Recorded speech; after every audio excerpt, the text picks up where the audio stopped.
Hello everybody, how's it going? And welcome back to the As Always podcast. This is episode 164. I'm one of your hosts, James, and I'm joined as always by Tyler.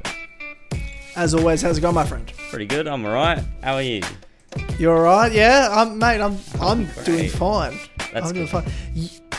I mean, I feel like we probably should address it at the top of the show that you've been awake for 24 hours at this point. Give or take, around about. Yeah, well, I was finishing up at work for like 4 in the afternoon, and it was like the end of my work day, and I get a text from you going, "Hey, can we record the podcast earlier?" I'm still awake, and I'm like, I mean, no, because my whole day schedule is around this is the time we're recording, so you've just stayed up somehow. I was sure you were going to go to sleep. I was so sure you were going to go to sleep. At a point, I was too, but then I just decided, nah, I won't. Because if I went to sleep and then I got up again, I'd feel like complete shit. I was like, I'm just going to stay up. Yeah. I can make it. And it was a smart move. It was. It was a smart move. It was a smart move. Why were you up?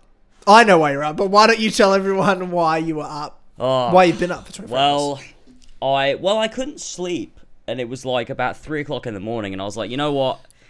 Instead of laying here, I'm going to get up, going to be productive. So I got to work on the script for my Obi-Wan Kenobi video, and boy, did those 7.5 hours pass very quickly. Yep. But I got a lot. Now, what did you do? Did you just write, or did you watch the whole series again? I watched the whole series again. Okay. And wrote. So I was watching the whole series. I was jotting down all of my notes, and then I organized those notes, and then I wrote up. I think I've got 9 pages of the script so far. Yeah. That's where I'm at. And that's a lot of work. I am losing my fucking mind. I am. Yeah. I feel deranged, but well, I mean, my purpose today is to push you over the edge. That's essentially if there was any goal. Like state I needed to be in for that to be easily achievable, I feel like I'm in that state. You know, when I found out why you're awake, and I'm like, oh boy, this is going to be easy for me today. I did pick an odd time to decide to do this. Yes, so people might realize from the title that today we're going to do, we did a bit of a Civil War segment last year, sort of doing it again. It'll be a bit different today, but sort of doing it again today. And it's Obi-Wan, is it good or is it bad? I think it's a lot more complicated than that simple statement. Is it good or is it bad? Yeah. But that will be a debate going today. James is on the side of, we'll just say, for argument's sake, until we get into it, you're on the side of bad, right? Obviously more complicated, but you're on the side of bad. I am, right? Yes. I'm on also more complicated, but I'm on the side of it's good, right? Yeah. Also more complicated. Now, you know what? We're going to leave that because I have a bone to pick and it pissed me off. But we're going to talk about that when we get to that segment of the podcast. But before we get into any segment of the podcast, we've got to thank the great people over at patreon.com/as always for making this show happen. So thank you to those people. And if you like what you're listening to or seeing here and you want to see or hear more, head over to patreon.com/as always. And for just as little as $1 a month, you get exclusive access to the best podcast on the internet, the Clubhouse podcast. It's the People's Podcast, powered by you, the people. All the characters, all the topics, everything we talk about is given to us by you. So go check it out. There's over 130 episodes for you to stream right now for as little as $1. Plus other cool bonuses, perks, rewards, including being a producer and getting your name read at the beginning of every single podcast. You are the people that make the show happen. So thank you so much to our producers. We have Ollie, the Superior Ollie, Baron King, Damien the Not So Orange Gnome, Ferentino, Flash Paradox, King Richard III, Olbrick, Ryan Hafer, Viridian, and Ballsack47. Thank you, Sweet Vintage Lives, for helping power this podcast. We've had some good news today, James, and I want to get started with the good news story. We have we? Yeah. A good news story in the world of film, in the world of what I'd call cinema. Right. Maybe the greatest film of all time. Just passed $1 billion worldwide at the box office. That's Top Gun Maverick. Holy shit! Today. $1 billion? $1 billion, yeah, dude. That's incredible. It's huge. It's the highest grossing movie of the year. That's amazing. It beat Batman and Doctor Strange, dude. That's fantastic. That's some justice right there. That is Tom Cruise has single-handedly saved movie theaters. He's I would done say it. He's done it. he's done it.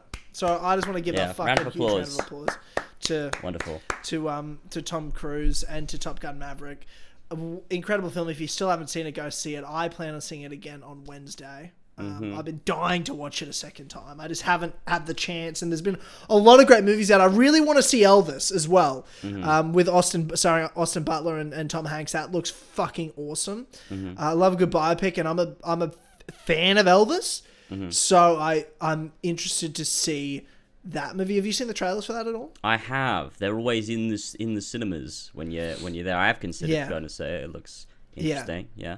I'm trying to see a lot more films, just like in general at the cinema, that aren't Marvel and Star Wars. Yes, because there's something special about it. It's nice. I enjoy it.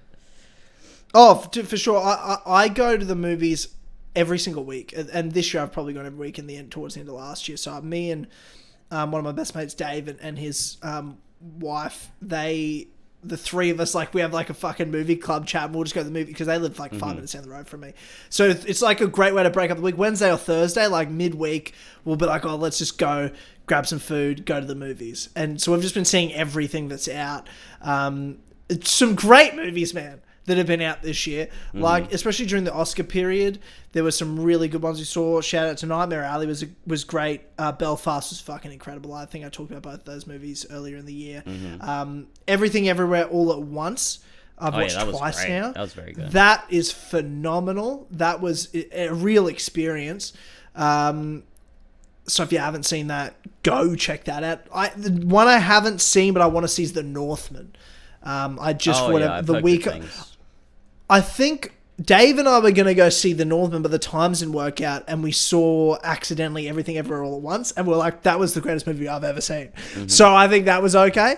And then Top Gun, and then what? Did something else come out after Top Gun? I feel like I went to the movies after Top Gun and saw something, but it wasn't as good.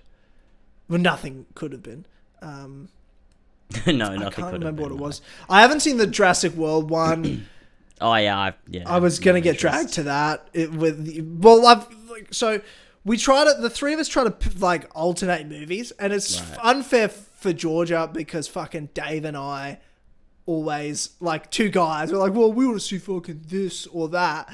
Like, so we went and saw I went and watched the Harry Potter one. What was the Fantastic Beasts one? And I haven't seen the first two. I went and saw the third one, and dude, it was fucking awful. Yeah, those movies suck so much. But Georgia loves Harry Potter. She's English. She grew up in England. Like, loves Harry Potter. Yeah. And I'm like, you've seen plenty of movies you didn't want to see for us. I'm happy to go see it. No problem at all. And then also she was like, oh, what'd you guys think? And I was like, oh yeah, it was fine. I'm just, you just be fucking shut the fuck up, Tyler, about it. You know what I mean? Like, let people enjoy their shit, and leave it alone. You know what I mean? Not everyone has to be fucking, Yeah, but it wasn't great. Fine. Dude, Ezra Miller's in it, and he was the worst actor I've ever seen in a movie. It was abysmal. Well, one of his lines, I tried not to laugh out loud at one of his lines at the end of the movie. He just goes like, so spoilers for this fucking abortion of a movie. We can't really say that word these days. That's a touchy subject. You can't. That's a touchy subject this week. We can't talk about. That was not a good placement of that, but there you go. No, there wasn't a good placement of that. Shout out to America. Yeah, but at the end, Ezra Miller's character, I don't really know who he is. He's neither a bad guy. He's a bad guy. He is a bad guy, and his dad is related somehow to Dumbledore, but it's not Dumbledore's. I forget how. And then he sort of finds out who his dad is, and they sort of reconnect at the end of the movie. And Ezra Miller's like literally this brooding, doesn't say shit the whole movie. He's terrible. It's just embarrassing. And then at the end, he's got like one fake tear, and he's like, "Did you ever think of me, Dad?" Like at the end, and I just started laughing. I was like, "You're fucking awful at acting." Boy. Yeah, the movie was really bad. Those Fantastic Beasts movies are atrocious. Well, I don't like Harry Potter at the best of times. I do, and I think they're terrible. If you sat me down and made me watch like a Harry Potter movie, I'd be fine with it. Like I don't think they're like I don't hate them or anything. I could watch them, but that was tough. That one was really tough. That was the worst of that was. I'd rather watch any Harry Potter movie before that, especially having not seen the first two. So Georgia was definitely like explaining it to me. But there's like we're post COVID now, and this storyline, like there is like I'm like who's this and that. So I sort of knew what was going on enough to sort of understand the story. That's amazing. But I like post COVID era now. The movies just being back at the cinemas. There's just a lot of great movies. So don't just go see your fucking Marvel movies. There's so many great films coming out at the moment. And I'm trying to get there every week. To see everything, support everything. My favorite hobby, my favorite pastime, favorite activity is to go to the cinemas. And I don't want that to fucking die off because of streaming and shit. I really want to support every movie I can. And, sometimes you see some bad movies. But honestly, there's been some really great ones, and I've missed some great ones, I feel like, because there's actually that many movies to see coming out. Is there any big surprise movies you've seen recently that you want to mention? Oh, I did go to see a movie that was, I don't really know, it's a very small movie because it's a movie that Luke was in. My mate Luke, if people don't know. Oh, yeah, what was that? It was called The Road Dance, which is like a movie based on a novel, I believe.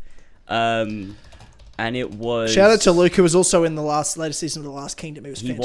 He was indeed, yeah. He had a pretty good role in the film.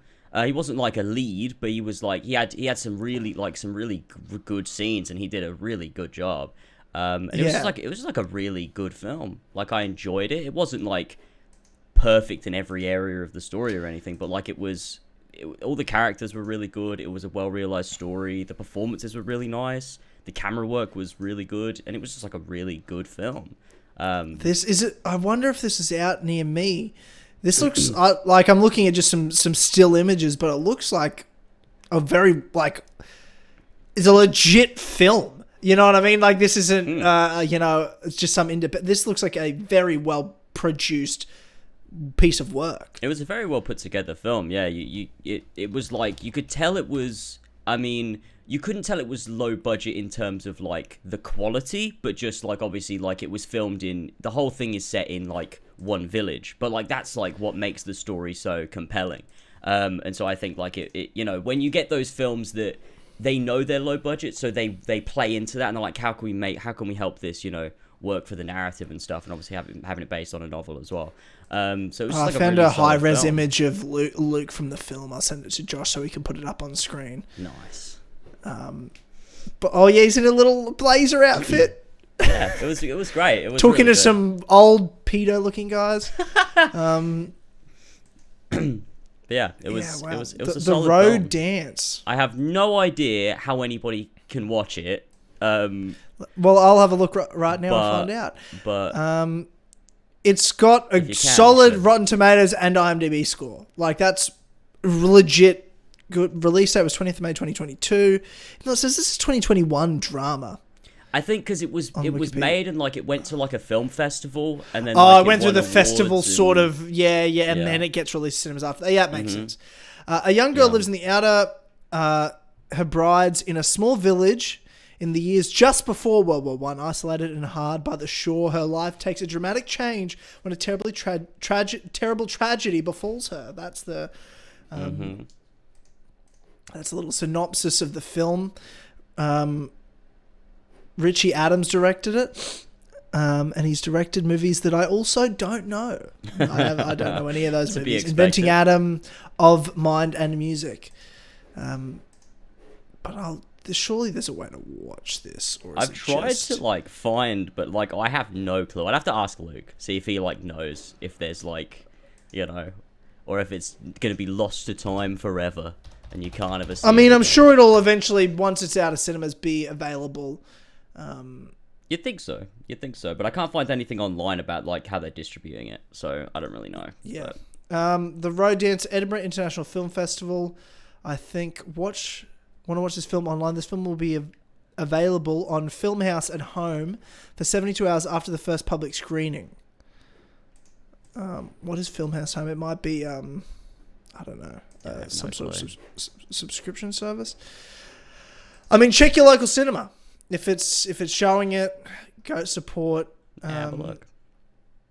Go support Luke. I'm having a look. It's not at mine. Shockingly. Yeah. It's. But I mean, I feel like it might be a UK. It could release, be. It could be a UK thing. It could have been a timed release. I don't really know. But yeah. Yeah. If there's any way you can watch it, if you can figure it out, give it a watch. It's a great film. And I think it was. Yeah. It was good. And I think it was really because that's what obviously Luke being in it got me to go and see it because he sent me a message telling me about it, and I was like, all right, I'll go and give it a watch. And seeing it, I was like, man, I feel like I'm missing out on a lot of films that are proper films. Yeah, dude. And I was I need to put the effort keep going in, to the movies because I really love films and I don't watch nearly enough. I remember, I think I talked about this on the podcast. Last year, I was going a lot, and there still wasn't a lot of big movies out yet. And I just saw they were just showing movies that never got released at cinemas that were film festival movies that were probably 2020, 2019 movies, but they were releasing them in my local cinema and doing one, I remember one Sunday I went and saw 2 of them, and they're super artsy, really different sorts of movies I would never watch otherwise, but they were great. They're nothing to oh my God, this is the best thing I've ever had to see, but I'm it's just nice to see something different. It was very different to anything you're going to watch any other way. Yeah. And there's a few movies out there right now like that. But of the bigger movies, right now, Elvis is out. There's a Minions fucking movie. I've never seen a Minions movie in my life. It's I a don't know Gru anything. origin I don't know story. anything. I don't know anything about Minions. I've never seen a single one. Imagine if you knew everything about Minions. Yeah. That'd I be mean, great. one day. When you got to deal with children and they would like that shit. So Minions won't be relevant anymore by then. I certainly hope not. You don't know that. You don't know. Minions has that. been a thing for a decade. They might be sticking around actually. Yeah, well, that's what I mean. I feel like it's been more than a decade. I feel like it's been 15 years. Oh God, really? I don't know. Maybe it has. When did the first Minions? Is it called Minions? Despicable Me? Despicable Me was the first movie with the Minions in. That was 2010. Oh my God, yeah, it was over a decade. Yeah, it's 12 years, bro. 12 years. I thought it had been a while. Oh Jesus, that's a long time. Lightyear's out with Chris Evans. Oh, it is. The Buzz Lightyear origin story. The only reason I'd consider seeing it is Chris Evans, but I don't really want to see it. Yeah. If there's nothing else, I'd watch it. But I thought about it. I'd watch it over Jurassic World Dominion, dude. Get the fuck out of here. Yeah, no. Looks awful. Yeah. No. I'm all set. Were you a Jurassic Park guy? I like the original. I like the first Jurassic Park. The first one is a fucking brilliant film. The rest, they've never made a good one since. See, I don't mind. I haven't seen them in a long, long time, so it's probably nostalgia, but I don't mind 2 and 3. I remember liking them, but 1's the best one. 2 is stronger than 3, I think, from memory. Is it? Okay. And I think 3 is a real disaster, to be fair. Is it? Okay. But the first one is so good, just really good. Yeah, I saw the first Jurassic World, and I couldn't tell you one thing that happened in it. I have not seen that. Yeah, and then I'm not going to see the others. But I love that they tried to bring back Jeff Goldblum and all that. I do like that, you know. I mean, I like it, but I'm not as nostalgic for Jurassic Park as other things such as Top Gun, Obi-Wan, Spider-Man, No Way Home and that stuff. I feel like that's a bit more for me. 2 of those things are not the same as the other.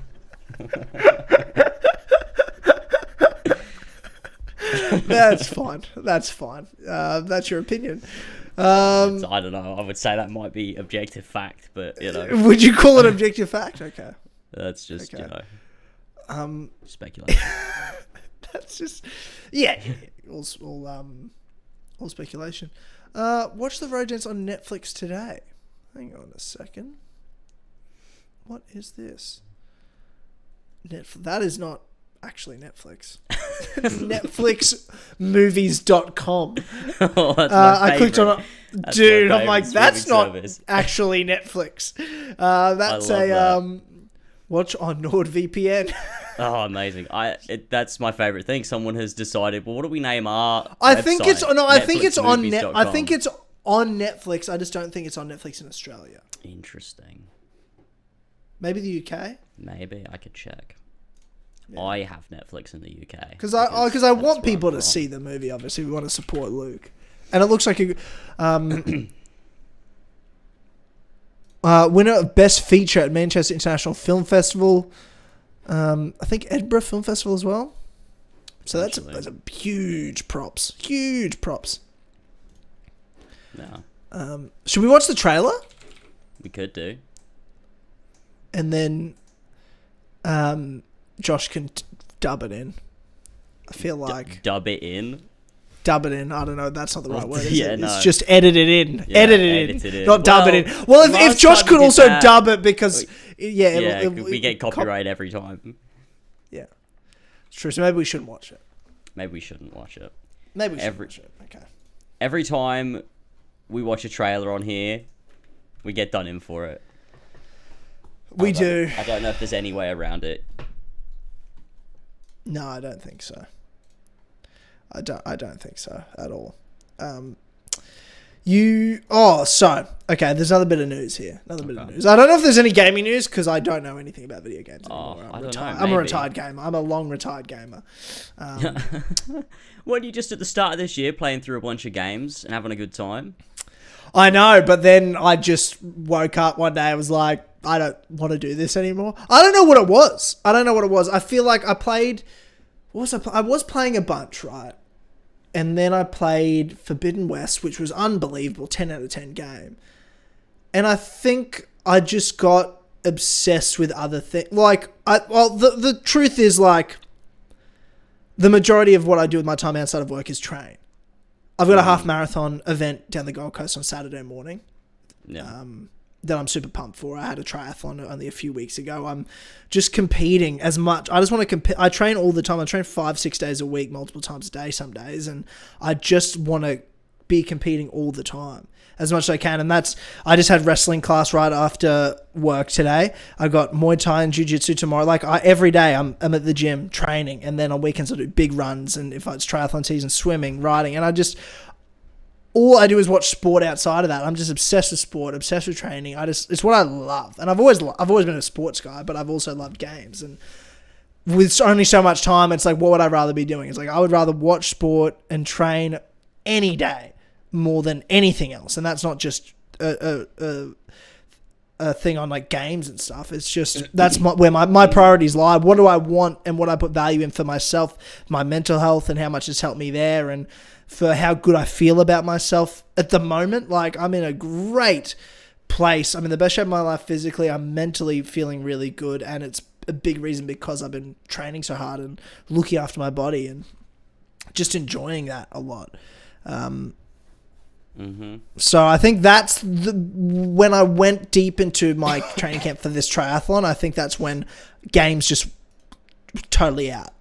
I just didn't have time anymore. And then I was like, well, I had to toss up. I was like, well, what do I want? What do I rather be doing? And I'm like, I love games. I love them. You know, like I joke and like I hate games. I love games. I fucking love them. Horizon Forbidden West was incredible. God of War is going to be amazing. But like with my time, I've just got to decide what do I want more, and I want this more than that. And that's really all it comes down to. No. That's really all it comes down to for me. No. And and for me, movies and TV shows are just easier to consume. So I feel like I can keep up better with that. And I enjoy those as much as I enjoy games. So there's no, I think, and I enjoy them more only for the sense of especially movies. It's like a event with my friends I can share once a week and go to the movie. So that's easy to keep up with. So I think that's part of it too. Yeah. That makes sense. But, so as I was saying, I don't know if there's any. Well, there was Final Fantasy 16. There was the big reveal for that, and Final Fantasy 7 Rebirth Part 2 and all that. So, Part 2 of the remake. How are you feeling about Final Fantasy 16? 16 looks great. Big fan. Yep. Looks cool. I think it's gonna be a bit of a callback to the old ones, which is nice. They're sort of going a bit like, you know, classic with it, which is quite cool. Other than that, I just don't think we know enough about it, but it looks cool. It's got good music. It's got good people behind it. That's like the main thing, is that the team behind it are a good team. They know what they're doing. So yeah, I think all things point to it being a really solid game. I'm looking forward to it. Is Nomura, because Nomura's working on fucking Kingdom Hearts 4, all He is. these fucking Kingdom Hearts apps, 7 Rebirth, I assume. Is he involved in 16 as well? Like, is he just doing everything? He's not involved in 16, no. He's just doing all of the stuff with 7 and then Kingdom Hearts. Okay. And whatever other little side projects he has. I'm sure he has other stuff Had done. 7 Rebirth. Like, I'll play that. Like, I hope, maybe. I'd like to think. You said it and then you were like, maybe, I don't know. Well, I mean, like, I want to play it, but whether I will be able to is what I mean. Like, I want to play God of War Ragnarok. Will I be able to is the question. Of course you'll be able to. I don't know if I'll be able to. Just throw it on your PS5, you'll be alright. I can't promise that. But when? Like, you... I don't know. Yeah, I don't know. With what time of the day? Yeah. I'm up early. I go to work. I go to training. I went to shops. I cook dinner. And right after that, it's now 9 o'clock at night by the time that's done. And I actually had to finish work from home before I jumped on the podcast with you. And that's an 18-hour day by the time I'm done with this podcast. And there wasn't a moment to play a video game. And that's true. Monday to Friday. That's Monday to Friday. And then if I do get a chance, like a Wednesday night, I'm probably going to take this Wednesday off training. But I want to hang out with my mates. That's sort of like, that breaks up the week for me better. Because if I'm still playing games, I'm just sort of like, it just feels like another day and I got to go to work tomorrow. Whereas if I plan something, I'm like, go have dinner with a friend, go to the movies or do something else or whatever. I'm like, that's like something to be excited about for me to break up the work week. And then when the weekend comes, you get busy. And I hate sitting at home. I just hate fucking sitting home. So I don't want to do it. I just want to get out of the house. Well, I can't help you. I can't help you. I know, but I'm just... I feel like I have to justify my life. You know what I mean? I'm like, why don't you have time to play games? I'm like, it's not even do I necessarily have time, but with the time I have, it's just probably not the priority. Yeah, sure. Well, everyone has I would love to play God of War. So it's, everyone has not the time to fit in something, but it's not necessarily because they don't have the time. It's because their priorities are for something else. And you just have to manage that. You can't force yourself to do something you don't want to do just to do it when you'd rather be doing something else. It's like when people come up to you and they'll be like, have you seen this show on Netflix? And I'm like, what is it? And they'll be like, it's fucking Ozark, for example. Yeah. I'm like, no, I haven't seen it. And they'll go, you have to watch it. It's so good. I'm like, I'll never watch it. Yeah. And they're like, why? It's really good. I'm like, I'm sure it is really good. But do you know how many shows there are? It's just not one I'm going to see. Yeah. There's too many. No one can watch every show. Recommendations rarely work on me because I'm like, I already have everything. Like, I already know what stuff I want to watch. I have such a big backlog of games, movies, TV shows, stuff that I want to do that like I don't have time to just take your recommendation and push it to the top of my list. I just don't have time. Yes. I've got so many other things I'd rather do. And like it comes round to it, there's something new to watch. I could watch this random show someone recommended or something that I've been waiting to watch for a while. It's like, it's an easy decision. So it's easier to recommend movies because it's a shorter commitment. True. Shows is huge. Because if I said to you, I'm like, dude, you have to see Top Gun. You have to see Top Gun, dude. I'm telling you, I know you haven't seen the first one, but you have to see Top Gun. Yeah, it's an easy... That's not as big of a commitment. And how often do I go that hard about something? Usually, not every time, but usually it's good. Mm-hmm. Usually I don't let you down with those sorts of like, bro, it's one of the best things I've ever seen. You got to watch it. And you did. And you'd also heard other good things about it, obviously not just from me, but... Mm-hmm. That's an easy one. Whereas shows, if I was to say to you, dude, you got to watch the show. How many seasons? There's 6 seasons. There's 20 episodes a season. I'm like, not doing it. No. I'm not doing it. No. What? Yeah, it's tough. My ex was trying to get me to watch Lost, and I was like, we started, and I reckon I watched 6 episodes, and look, it's good. Like, I was like, the first season, I was like, this is a really good show. I was like, how many seasons are there? And there's like 7. I'm like, how many episodes are in a season? 20. And I'm like, they're an hour long. I'm like, I'm never going to watch this. That's I'm so never going to much. watch this. I will watch it with you when you want to watch it, but I'm not like invested to the point where like I just refuse to get invested. I was like, I'm enjoying it. Fuck that shit. Like 7 seasons? That's 20 episodes. That's 140 hours. That's That's fucking shorter than Valhalla. But still.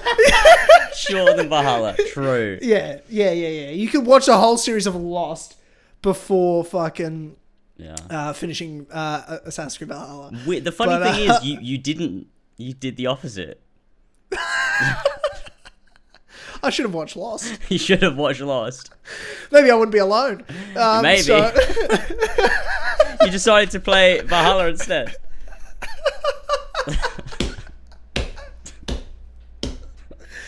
Oh, we can laugh about it now. It's fine. That's so fucking funny, though. That's hilarious. Speaking of shows, though, speaking of long shows with lots of seasons, a lot of hours, Game of Thrones. Game of Thrones. There's been rumours that have more or less pretty much been confirmed by Emilia Clarke and George R. R. Martin that they are developing a Jon Snow sequel series to Game of Thrones. But it turns out... No, her character's dead. No. Here's the thing. This is what's come out. No. Is that she's friends with Kit Harington, and Kit told her. Because HBO... Have you read this? No. Have you heard this? Keep going. So here we go. And then George R. R. Martin came out and confirmed it. HBO didn't come up with this idea. Kit Harington did. Him and his team came up with the idea, and they came to HBO with the idea, and they're like, this idea is amazing. They would say that. It's HBO. They said yes to Zack Snyder. Yeah, they did. But I just find it... You could tell that Kit Harington didn't like the end of Game of Thrones. Well, right? nobody did. Nobody did, right? But Kit Harington was one of the people that sort of like, yeah, that wasn't ideal. Mm-hmm. Though I do think Jon Snow's arc was the only good one from episode 1 to final episode. Maybe not his arc, but his ending made sense. I was like, that's in character. Well, I mean, I don't think there was any how he decision. Got there was very good. Can I ask? Okay, but I don't think there was any decision. Every scenario his character was put in, I don't think he ever did anything out of character at all in that whole show. Not out of character, just sort of void of character. You know? Sure. I'll accept that. But he didn't do anything where you're like, where there was plenty other characters. Like, why the fuck did they do that? Yeah. Like, that doesn't make any sense that character would do that at this point of the show. Whereas I never had that with Jon. I'll give him that. He was the only one like, I was never mad at you, and your ending was the only good one. And he was my favourite character in the show also, just so happened as well. So thankfully for that. But what are your thoughts on Kit Harington is the one that's come up with the idea, who didn't like I would have thought someone like Kit Harington, who was involved in that for so long and now wants to maybe be a more, like lots of those actors, like want to be serious actors or be involved in other shit. They don't want to commit years of their lives. Yeah. For him to come back and go to HBO, hey, I want to play Jon Snow again. Here's the idea. That tells me something. What are your thoughts? Well, he was in Eternals, so I think he's like spiraled out of control. It's a terrible movie. My least favorite Marvel Cinematic Universe movie, I'd say. I think he is scrambling for something. He's like, that cannot be my legacy. We got to turn this He was good in now. it, to be fair. He was like the only good. Yeah, he was fine. He's a good actor.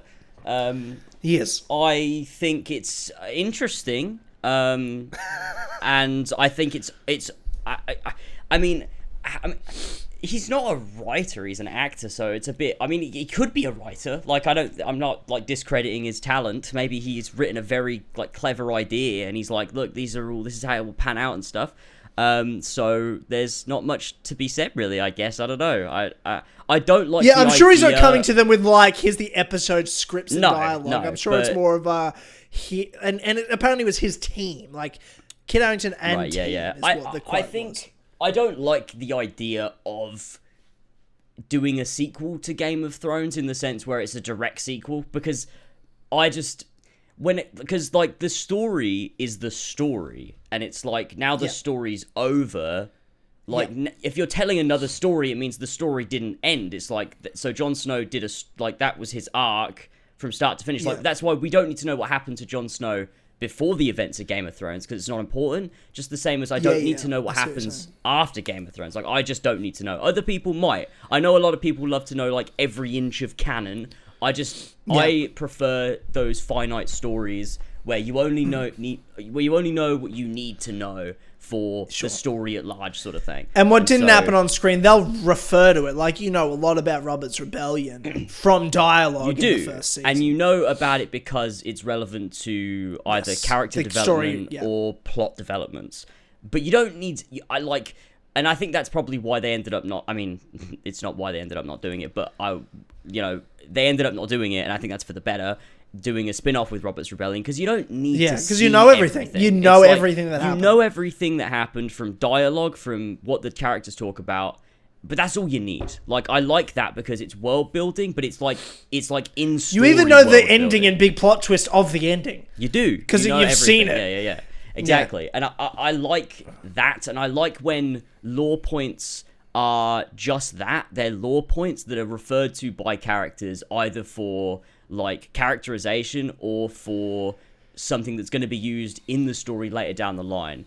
I never think to myself when I hear something in a story, oh, I want a spin-off show about that thing they referenced. I'm like, no, that was just like a piece of information about the world's history to inform this person's character or the story that's going to come from that plot point. Like, I just find it weird that we always need to explore these stories, whereas that's why I think House of the Dragon is so interesting, because we don't know everything about that period in history. We know bits and pieces about the Targaryen lineage and stuff. We know a lot about this section, but okay. Well,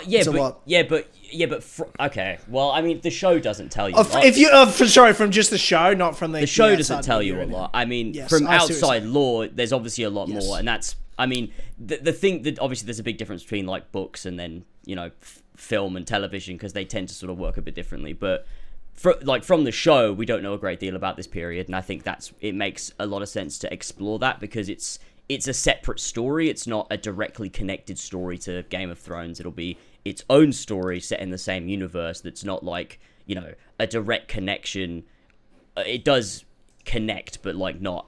It's not like a direct like sort of knock-on effect, sort of like from one to another. Not like Star Wars prequels to the original trilogy sort of thing. So I like that more as a concept than a Jon Snow sequel, but I can't write it off because I don't know anything about it really, other than I just don't necessarily like the concept of a direct sequel to a finite sort of show, especially an epic show like Game of Thrones, because I don't know, I guess it would be like picking up after like Lord of the Rings if they did like a spin-off Lord of the Rings show and it was just like a sequel to Return of the King or whatever. It'd be a bit weird. Oh, don't even suggest that. Don't even. They bring all the actors back and it's really cool because the actors are back. And then the writer says, well, we don't need to do our job. And then they put it out on streaming services. Here's the thing. Here's the thing. For a James, beloved series. Here's the thing, James. Yeah. Lord of the Rings is the greatest piece of fiction of all time. Lord of the Rings is good. And it was that's written, a good point, yeah. And it was written by a man that's been dead for 50 years. You can't write a sequel to it. I mean, I think you underestimate Hollywood. I think they could. They're not. No, but the Tolkien estate won't allow it. They won't allow it. They're stubborn cunts. They won't allow it. But I think, don't Warner Bros. Kind of just own it though? No, they own the film pieces. rights. They own pieces. They own pieces of it. Not to Lord of the Rings, though. Interesting. They didn't produce Lord of the Rings. New Line Cinema produced Lord of the Rings. Warner Brothers did The Hobbit. Wait, so who owns the film rights? It is Warner Brothers, right? Different people own different things. The Tolkien estate owns other things. Well, Tolkien initially, he sold the film rights to The Lord of the Rings for fuck all. Because he laughed. He's like, you'll never be able to make this, so who cares? Little did he think, for greatest literary mind in the last 300 years, didn't know a lot about cinema. Granted, you know what I mean? Like, died in the, Yeah. Fucking 50 years ago. Fair play, he didn't know a lot about cinema. So he didn't realise what could be done and what was eventually done by Peter Jackson and the crew in New Zealand. and you know they made the greatest film trilogy of all time. Do you think he would have liked it? No. Yeah, no, I don't think so either. No, I don't. And I only say that because the Tolkien estate didn't like it. Yeah, that's true. I mean, as much as Lord of the Rings like it, don't hardcore Lord of the Rings hardcore fans, diehards, love the Lord of the Rings.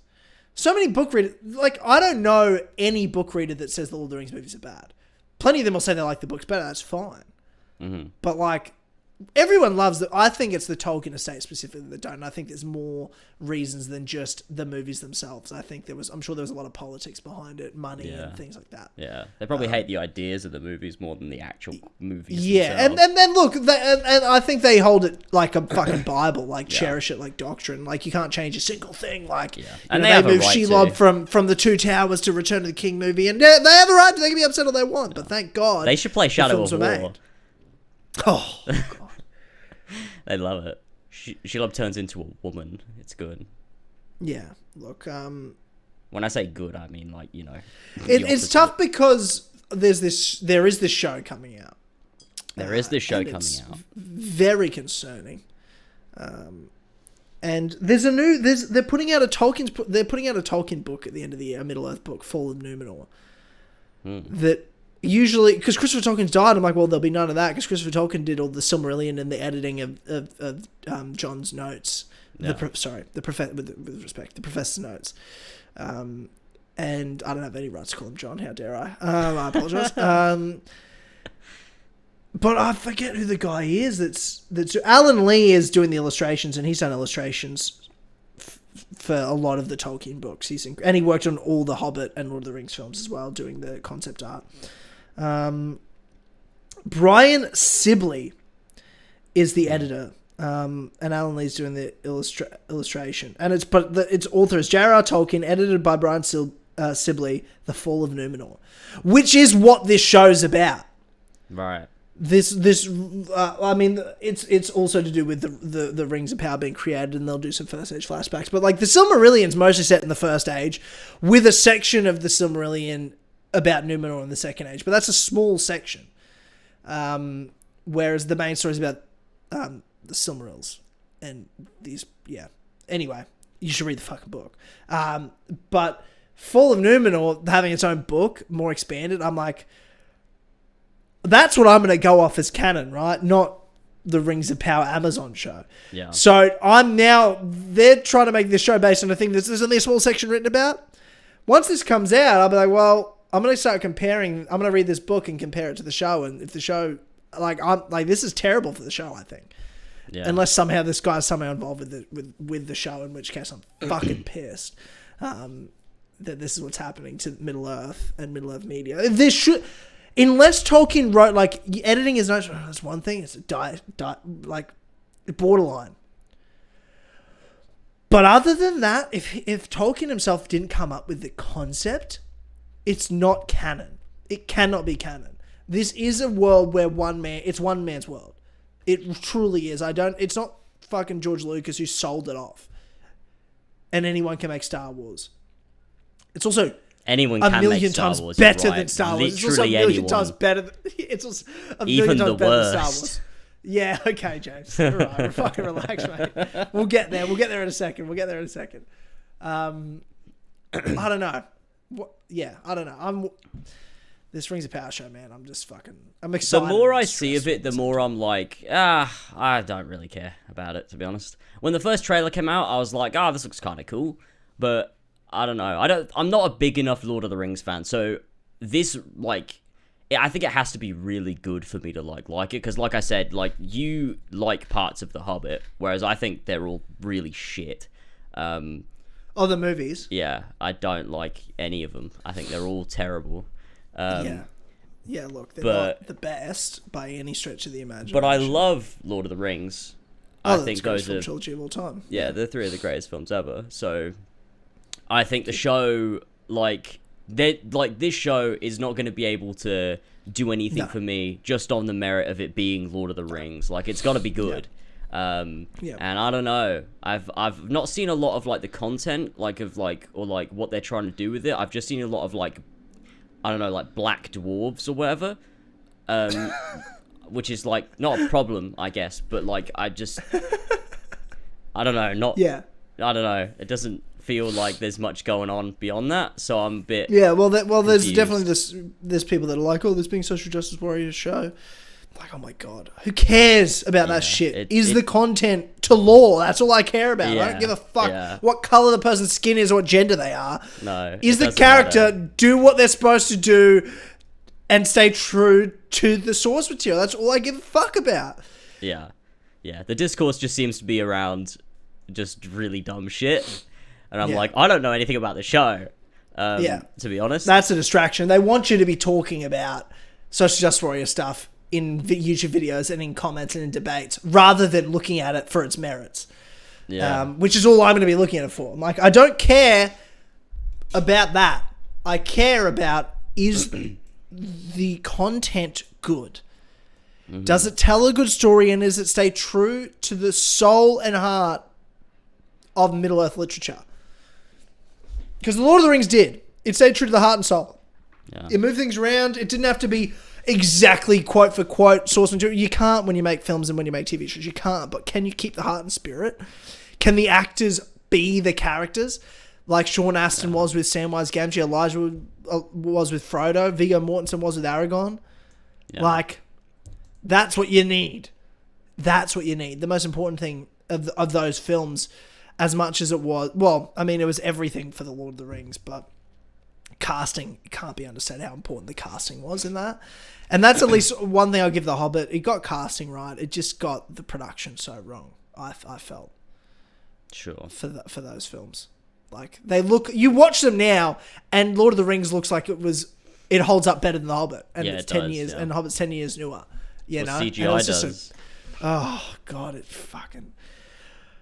And my worst part was I was so looking forward to those movies. There's no movies I was more excited for than The Hobbit. And hear Peter Jackson, my fucking hero director, the reason I wanted to make movies, come out and say he regrets how he made them. I'm like, fuck. That's so sad. And if you watch the documentary, like, it was hard because he only became the director 6 weeks before filming started. He was just a producer. Guillermo del Toro was supposed to make it, which would have been amazing. I would have loved to have seen Guillermo del Toro's work on the Hobbit trilogy. But he couldn't do what he would have done if I think he knew from the beginning he was the director. And I'd like to believe he wouldn't have CGI'd it. I'd like to believe he would have really given himself more time. But, you know, instead it was rushed. It was rushed. They were rushed films. Yeah, that's such a shame. And it shows. Yeah. And the fact that you spend so much fucking time on wasted characters. Like, it's called The Hobbit, and you spend like 2 minutes with Bilbo in that last movie. I'm like, this is fucked. Oh, yeah. And Martin Freeman was the best part of the movies. He was. Like, why are we not just with him? The book, you're just with Bilbo. You're not with anyone else. I'm fine that with the movies you do a bit more. That's cool, but that much? No. I think they were trying to distract people from the bad film by being like, look at all these other characters. It's so cool and epic.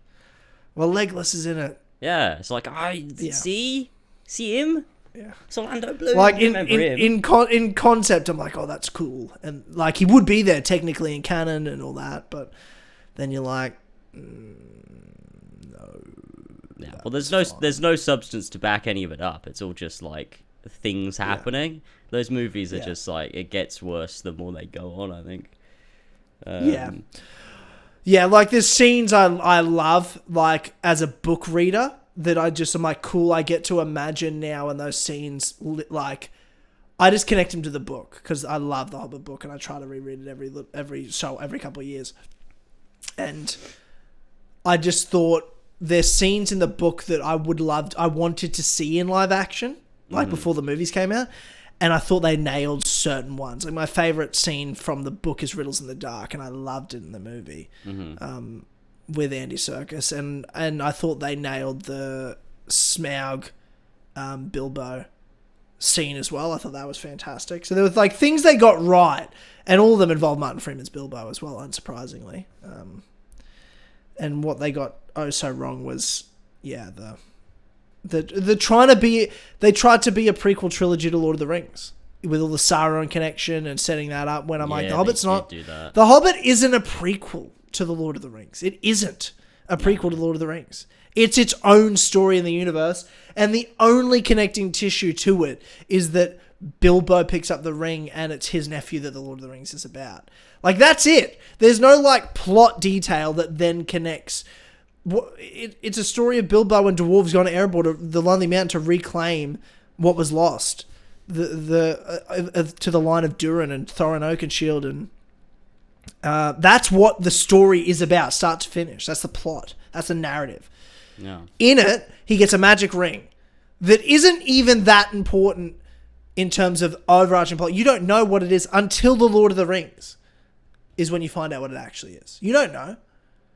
That's so weird. Like, did he know when he wrote the ring in? I don't know. I don't know. I'd like to say yes. Like, I know he knew a lot. I'd like he to had say so yes. much written before the Hobbit came out. It was written, man. He had so much of that world built. So I'd like to think, and he literally spent 20 years writing the Lord of the Rings. Yeah. Like, and he wrote it all in one. Like, it all was done at once. Like, he didn't write 1, 2, and 3. He wrote it as one big book, and then the publishers made him split it up into 3. He wanted to release it as the Lord of the Rings, and they're like, no, it's too fucking big. So that's why it was split up into the 3. But which is why I don't see the Lord of the Rings as 3, or 3 movies or 3 books. The Lord of the Rings is one story. Yeah, it was written as one story, and it was filmed as one. Like, they filmed all 3 movies at the same, which was genius. It was genius to do it the same way Tolkien wrote it. It's one of the few films that because other films try to do it. I'm like, you don't need to film a bunch of movies back to back like that. You don't need to. The Lord of the Rings, you had to, but they did start a trend. Like, haven't they filmed like 4 Avatar movies now in a row? They have done that. Why? Like, why do that? Well, it's the highest. It doesn't make film sense. Of all time. Yeah, so they're like, let's book in 4 more movies. Yeah, and you're going to make them all at once, and the next one won't come out for 13 years. Yeah, yeah. I can't wait for Avatar 2. Yeah. I can't wait. Talking about Tolkien, though, I just thought, isn't it crazy that it's been 12 years since the last Song of Ice and Fire book came out? Yeah, The Winds of Winter still hasn't come out. How mental is that? Yeah, everyone was crazy about the 6-year gap to the Dance of Dragons coming out. That is such I don't know what the fuck this cunt's doing, to be honest. Honestly, fuck George R. R. Martin. What a cunt. 12 years? He's too busy and also, making like, Elden it was like, Ring.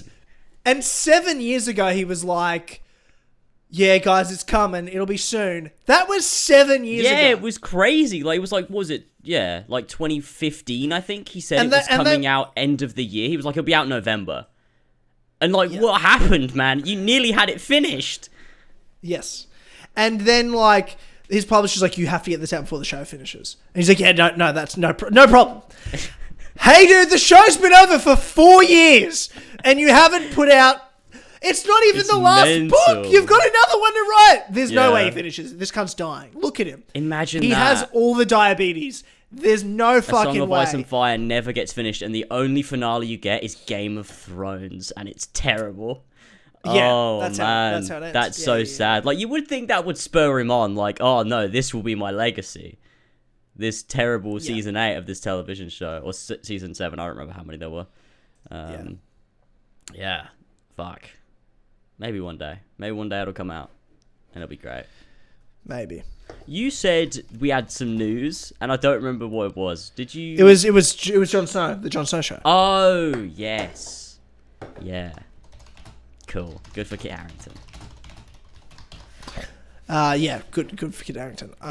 Is there any other gaming news? Anything else you want to talk about? No. Don't think so. No? Okay. No. Well, then it's about time we talk about Obi-Wan Kenobi then. Yes. I was on Streamcast, so I've done my spoiler chat. Yeah, we'll get into that in a sec. You talked about the Four Pillars podcast where you said you didn't want to talk about it, and then George egged you on, and then you talked about it. He did. He got me. So people have a good idea of how we feel about it. Now, to start off with, who the fuck told you to watch Streamcast? Because you didn't just watch Streamcast. No, There's no did. fucking way you just watched Streamcast. Nobody told me. I just watched it. You watched 2 hours of Streamcast. Okay, I'll be honest with you. No, You're a fucking liar. Genuinely, I can't prove this, but I did just click into the middle of it, and that's where I found the clip that I posted to Twitter. I was like, oh my god, that was at the end of the episode. That was at the end of the episode. Okay, so I clicked to the end of the episode then. Maybe I was trying... I think I was trying to find... I was trying to find ammunition to use in our fight, right? But I found something better. So I put it on Twitter because I was like, this is perfect. So for those who didn't watch it, I said... And it would have been great fucking content for this episode. I think it's better content now because everyone's tuning in. They want to know what are you going to say? What am I going to say? What's going to happen? No, but here's the thing. Ultimately, you and I are friends, and at the end of the day, debatable. It doesn't matter. Like it does. Like who gives a fuck about Star Wars anyway? Like you do apparently. But like.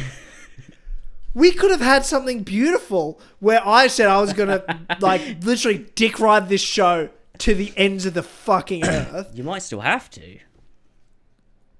No, I can't. Well, I'll tell you what. It's ruined. It's fucking ruined. And someone told you, and I want to know who fucking told you. Seriously? There's Nobody no way did. you clicked to the end. I clicked to the end, and I just found it. Because I found the end of it. It was the bit where you said about Top Gun, and you were like, well, I can't say that because that'd be like, it's the greatest film of all time. And I was like, what's he talking about? So I scrolled back and I was like, oh, I've stumbled upon a gold mine here. I was like, this is perfect for a Twitter clip. But what I will say is after listening to Streamcast, the obviously, Eddie and Shep's famous for their love of Zack Snyder's Justice League and Batman vs. Superman. So they have great taste in film, as we know. I have been convinced that Obi-Wan Kenobi is actually a work of art, a genius piece of storytelling. And off the back of that, I'm actually really excited to see Joe B. Harold's next creative outing in The Flash 2023. And I can't wait for both of us to do a spoiler cast on it, because obviously, because we both know Joe B. Harold is such a good writer, he's going to be able to get us both, the writer of Obi-Wan, he's going to get us both invested in The Flash 2023, because obviously he's so good at writing character, and you don't need a prior connection to any of these characters to, get invested in it, because he's just so good at writing these stories. And so I think it's going to be really fun to do that spoiler cast on The Flash 2023 with Ezra Miller. And I would say Joe B. Harold is second only probably to Chris Terrio of the Rise of Skywalker fame, and also Batman vs. Superman as well. So, I mean, I'm actually with you.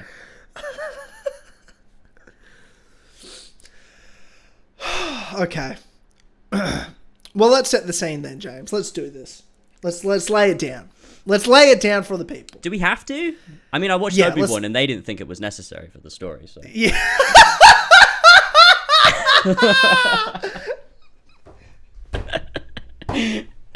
Oh god. I've been watching it all night. I'm losing my mind.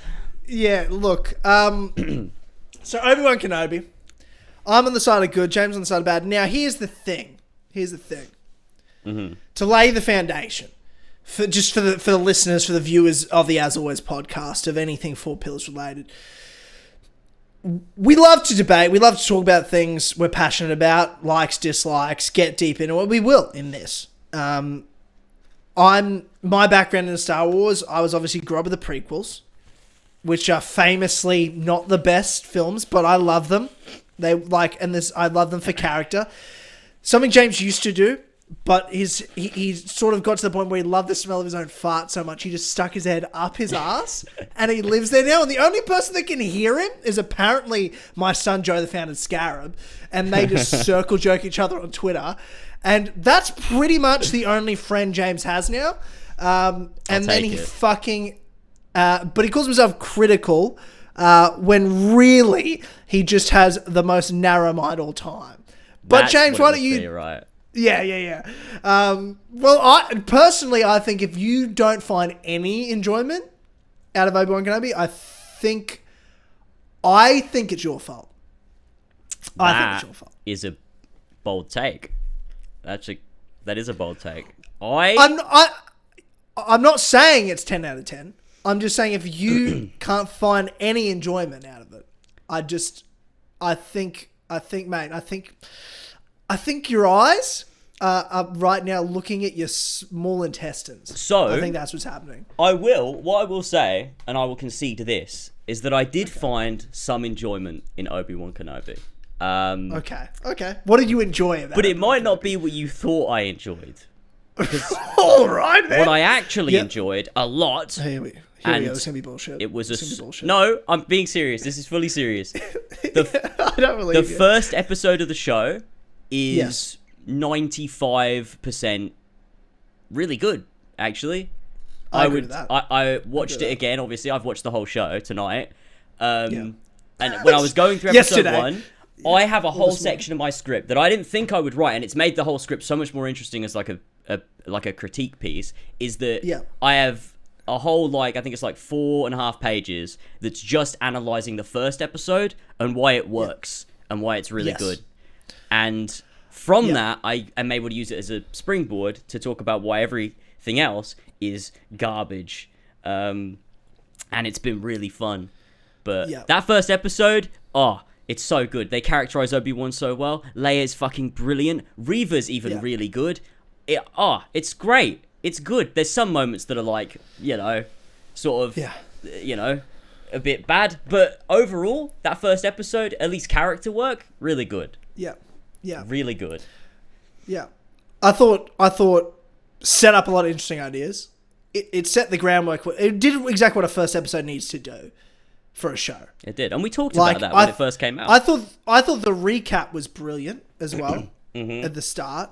I really like that because, and this is how I also feel is important. And points I've heard you make. And I get that there's things that this show failed to do, it did. There's no doubt in my fucking mind. And if I was writing this show, this is not what I would have written. This is not what I was hoping it would be. And I said that on Streamcast. It just wasn't what I wanted it to be. What it was this is how I'll put it. Disney era Star Wars. If you're like Tyler, you can only watch one thing from Disney era. You can only keep one. Everything else gets erased. I'd keep this show above anything else. Okay. And that's assuming, but you're also assuming it never gets remade. If nothing gets remade, everything gets deleted, one thing you get to keep. I'd keep this. And that's purely because the prequels came before, they exist. And I love those characters. I love Obi-Wan and Anakin. They're my two favorite characters of Star Wars. That's my era. And Revenge of the Sith's second favorite. It's my favorite Star Wars movie to watch. But I recognize that Empire Strikes Back is a better film and second favorite to watch. But I love Revenge of the Sith. I just fucking love it. Mm-hmm. I enjoyed the shit out of it. I know the flaws, but it's by far the best prequel movie. It's not saying a lot, but yeah. And I would debate it it's significantly better than the other two prequel movies by a landslide. I think it's actually insane what a step up it is compared to how the first two tracked. I mean, it was hard to believe visually, pacing, yes. But writing is the same. Look, I mean, I certainly felt as though the leap was giant. I think we all know that, to get to the turn of Anakin. Sure is. But even with Clone Wars, it's still elite. Not even Clone Wars could save that. You've got to headcanon a lot of things with Star Wars. You have to pretend most of the stuff happening in Revenge of the Sith doesn't happen. And if you do that, the Battle of Heroes is sick. Because it is. I love it. Battle of Heroes is sick, and I won't, and you can't. And I guess that's it. It's a bit different because when I look at, for example, that last episode of Obi-Wan, and I look at that fight, I guess what did I want from Obi-Wan? This is what I go to. I have a checklist of okay, we're going to Obi-Wan. What do I want from Obi-Wan? A lot of it happened in the first episode because you want to know where we're at and where Obi-Wan is mentally. That was a huge part of it. And the first episode set that scene really well. Okay, this is what he's been doing. This is where his mind is. Obviously, he's got PTSD. He's dreaming about it. He's trying to reach out to Qui-Gon, but he's also being very smart in the sense of, like, a lot of young Jedi are still trying to be Jedi and use the Force, and he's just like, I'm not risking anything. I'm protecting Luke at all costs. I'm never using the Force. My lightsaber's fucking buried. That shit's in the past. I'm not gonna, at all, risk Luke until the time's right. Then he'll risk they Luke. say. Well, when the time's right is what they said in Revenge of the Sith, is when the time's right we'll do shit. Alluding to, obviously, the original Star Wars films. And I always thought, like, why? Like, if he was to leave Luke, I'm trying to imagine, like, it must be something fucking huge. But I was like, it has to be good. And Leia's the thing in the show I didn't know I wanted. I never considered it. But it's like, okay, the only thing that could move Obi-Wan off of Tatooine to protect Luke is, well, there's nothing actually going wrong with Luke. He's been fine for 10 years. Leia's actually in trouble. You can come back, but we need you right now to go and get her.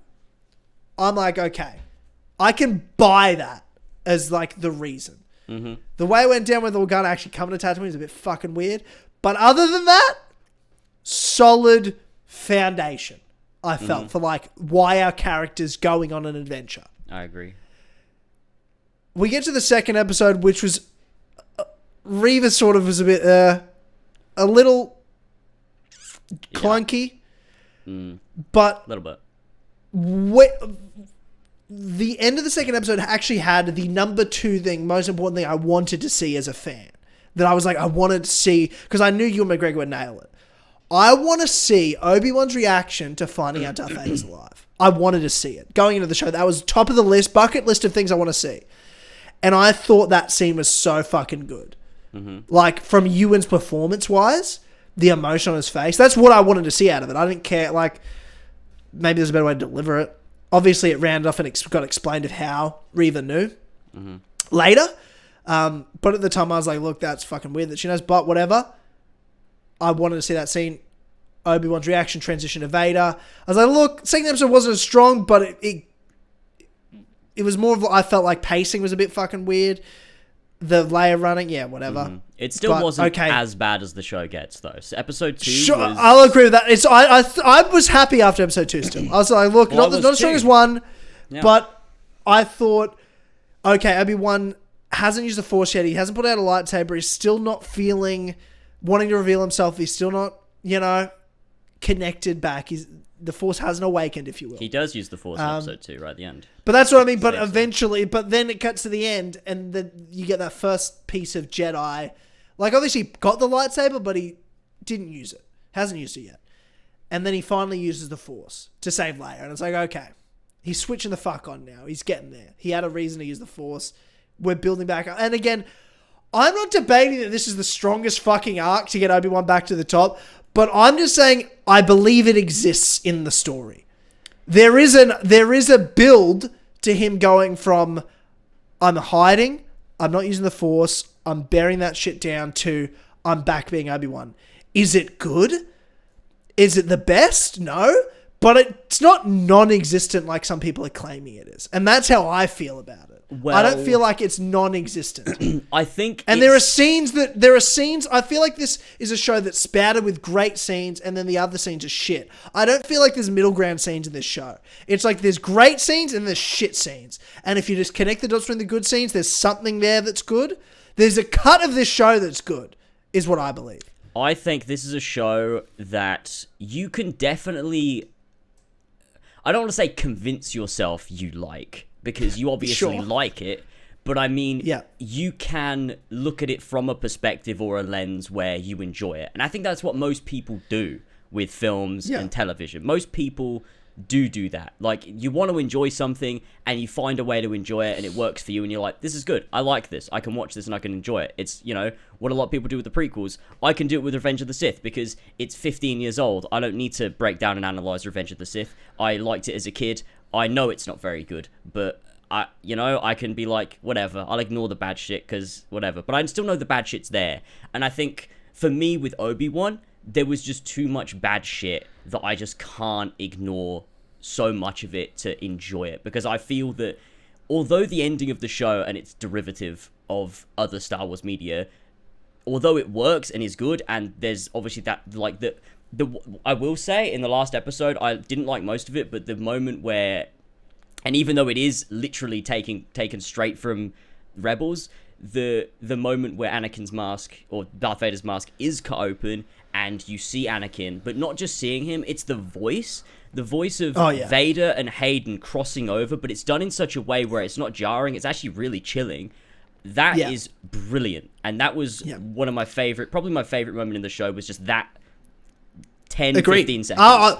I mean, I thought the whole fight was fucking awesome. I thought the 9 minutes, there's a 9-minute cut of the fight. I personally loved all of it. I loved all the thing I wanted to see from the show was this, but like I didn't expect the fight to be as good as Battle of Heroes, right? I was like, that's not my expectation. I just want a fucking awesome fight, but to see Ewan's Obi-Wan against Vader, so you know it's gonna be different, so it can't be the same. And I want dialogue. There has to be there can't just be fight for the sake of fight. There has to be dialogue. There has to be moments for these characters. And though I don't think this show particularly, like, it obviously alludes so much to these characters and how connected they are, it didn't necessarily set up the moment of the fight. It just sort of goes, we all knew it was coming, and everyone knows it's coming, and then it just sort of writes it in at the end. But I felt like I was okay enough with it in the sense of it's more than just this show. That battle was so much more than just this show. That battle is the prequels. That battle is the original trilogy. Like, this moment just had to happen to bridge the gap. If this show was just this scene, if they just released, here's 9 minutes of them fighting, we're not going to tell you how, if you, whatever you want, imagine however it happened, I'd still be like, cool, the fuck ever. It'd be better if they did that. But that's what I mean. I'm like, I don't need context to enjoy that fight. I've got the prequels and I got this and the original trilogy. If you just release that 9 minutes, I could headcanon anything of like how they got there. But you just tell me they're there and something happened and they're there. I'm already emotionally invested. Like, that's how I feel about it. And but I'm not, that's just me saying I'm emotionally invested irregardless of anything. I thought the show did enough that I was also invested in the moment. But in spite of all that, even if there wasn't, I'd still be invested is what I'm trying to allude to.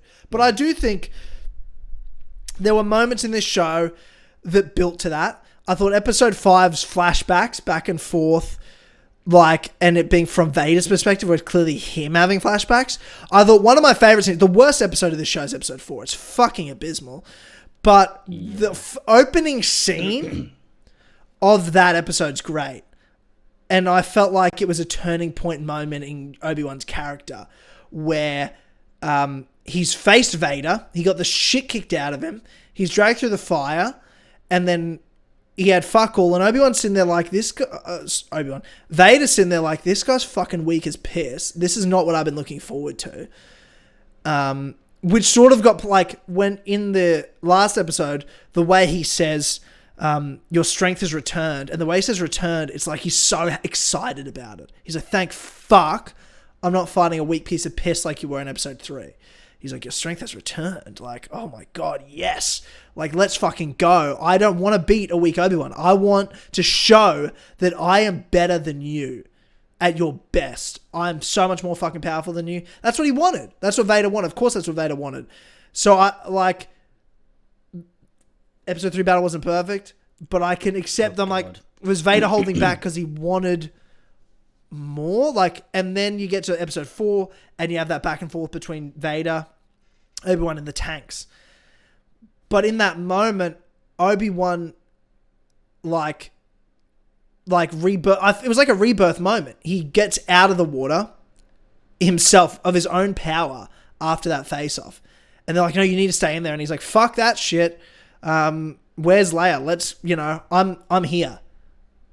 And that to me felt like a turning point moment for his character, of which he's been afraid. I felt like he was afraid of Vader.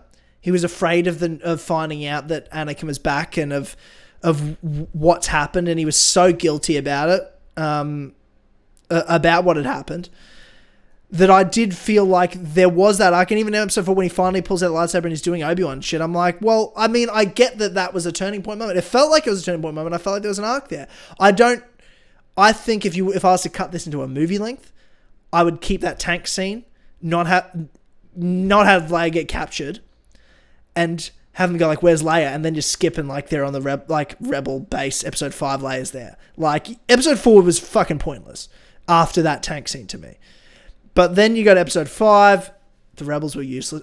I'll be honest, other than Leia, Obi-Wan, Vader, Anakin, all the other characters sucked in this show. I think we can agree on that. They did. Is there any character I didn't like Reva at all. I like Reva in the beginning. I liked her as like idea of her and what they tried to do. Actual. I like the idea of it. Great concept for an arc. Yeah, everything just fell completely apart though as you got further into the show. Just like they clearly didn't know what to do with her. They wanted to make her central and important, but they couldn't do it enough because it's an Obi-Wan show. So it just ended up feeling weird. It's like you were watching two shows at once. It was like flicking back and forth between the Obi-Wan show and just for some reason Reva's also like a protagonist. And it was just it was unnecessary to the Obi-Wan stuff and it didn't have enough depth to do anything for Reva. And so it just felt like this thing just tacked onto the show, which just held it back. Because they already didn't spend enough time on a lot of the relationships and character work that they should have done. There's so much more they should have been doing.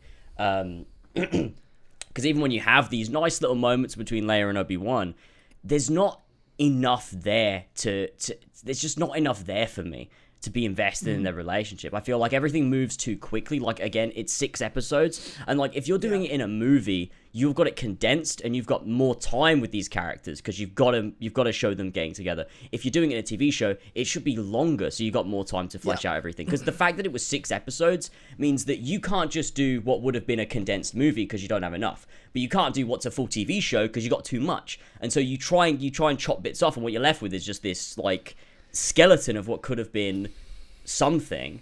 There was a great movie in this show is just what frustrates me. That's what frustrates me the most is the potential. I could see the potential there and it bothers me and it's just like I wanted this to be good so bad and there are moments, like I've said this in my video, which obviously I don't know when it's coming out, but they had a beginning and they had an ending. I just think I agree with that. In the middle they just getting from A to B was just a mess. It was just a mess of different ideas and conflicting storylines and convolution that didn't need to be there, to the point where it did feel like a kid's, like, Star Wars going full kid. It did. It was like, you know, it's like, I mean, this sort of happened, just believe it. And I just sort of was like, okay, I feel like I'm watching a kid's movie and I'll take it. Yeah. Because I was a kid when I watched it and whatever. I couldn't do it. Yeah, I get not being able to. I get not being able to. I still don't think this show's like bad, but to me it's just like 50% of it is shit and 50% of it I think is like solidly good. And again, you got to leap for it, and again you've also got to be connected to the rest of Star. Like this on its own, if you don't know anything else about Star Wars, it would be weird. I think it might be better because when they put Leia and Obi-Wan in a dangerous situation for the 12th time, you might actually be thinking, oh, are they going to die? Because you don't know that they're in the original trilogy. That's why episode 4 falls so flat. Because I'm like, why are we rescuing her again? Well, this does not need to be there. Yeah, the show, because it tries to focus on Reva quite a lot, there's quite a lot of plot-heavy stuff in there, and you can't have a plot-heavy prequel if you're not then using the plot to flesh out character more so than you're using it for plot. Like, part of why the prequels work, and, you know, they're bad, but part of why they work is because it's never about, like, going after Darth Maul or fighting Count Dooku or beating General Grievous. Like, that's just a plot that's just there. The point is to, like, learn about these characters. It's about learning who Anakin Skywalker is, his relationship to Obi-Wan, the way that he becomes, and Padme, and all the other Jedi, like, on the Council, and, like, Palpatine, and him developing into Darth Vader. And it's not handled in the best way, but the direction of the prequels is what a prequel should be, which is the plot is there, but it's in service of character always, because that's the point of the prequels. Whereas I think this show, it forgets that along the way. Episode 1 gets it, and I think 6 gets it in a lot of places, but I think... It gets it for Obi-Wan and Anakin. which is where it counted for me. Yes, but I think for me, what falls flat in episode 6 is that episode isolated. I can watch it and go, these are the characters I knew as a kid, and I'm seeing them again, and they're moments that work. Isolated. But in the context of the show, I think the show actually dampens episode 6 for me. I think it detracts from episode 6. I feel like there's so much meandering and so much bullshit that I'm like, this is Obi-Wan just going on a random adventure, and then also there's a Vader fight at the end that kind of, like, I don't know, it didn't feel like there was enough there for me to I'll tell you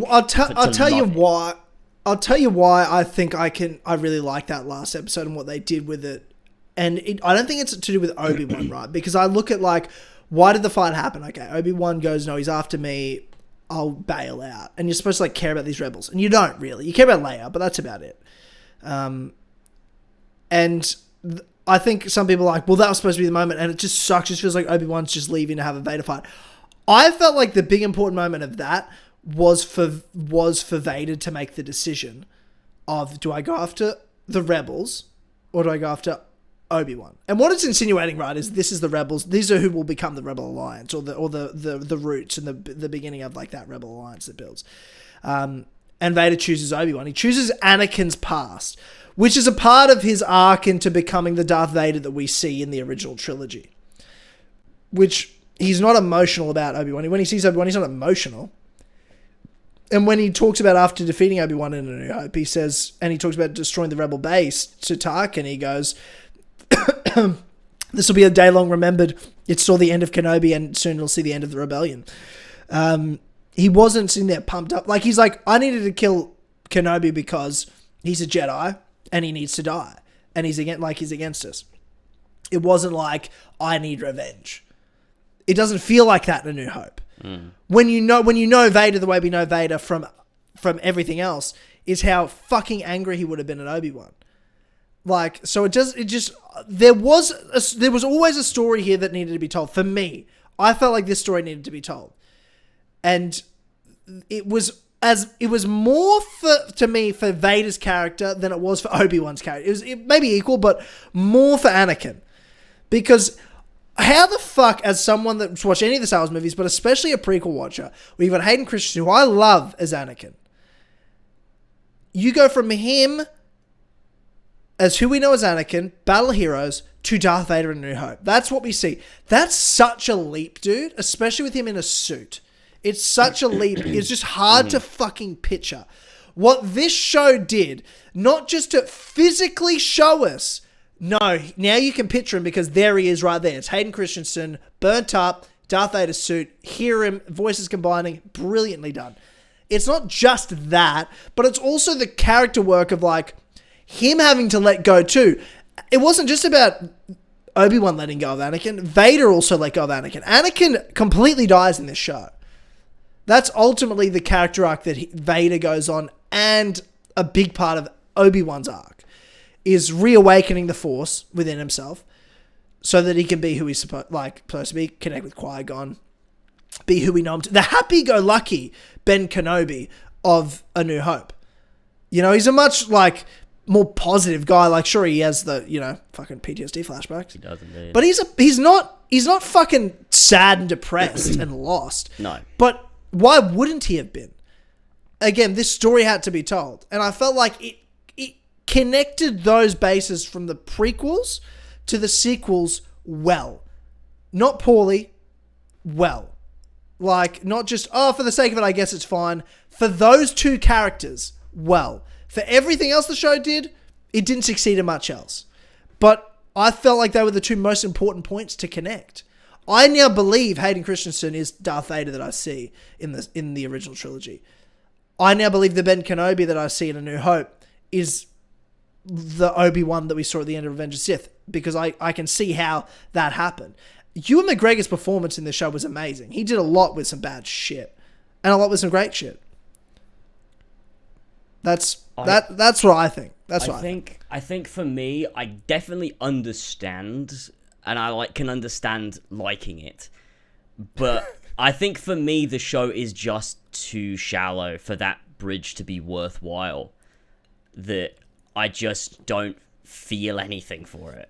You don't feel anything. So you didn't. So okay, we'll get into that scene because I want to talk about the scene of Obi-Wan, Anakin, Vader, Obi-Wan. Well, you know.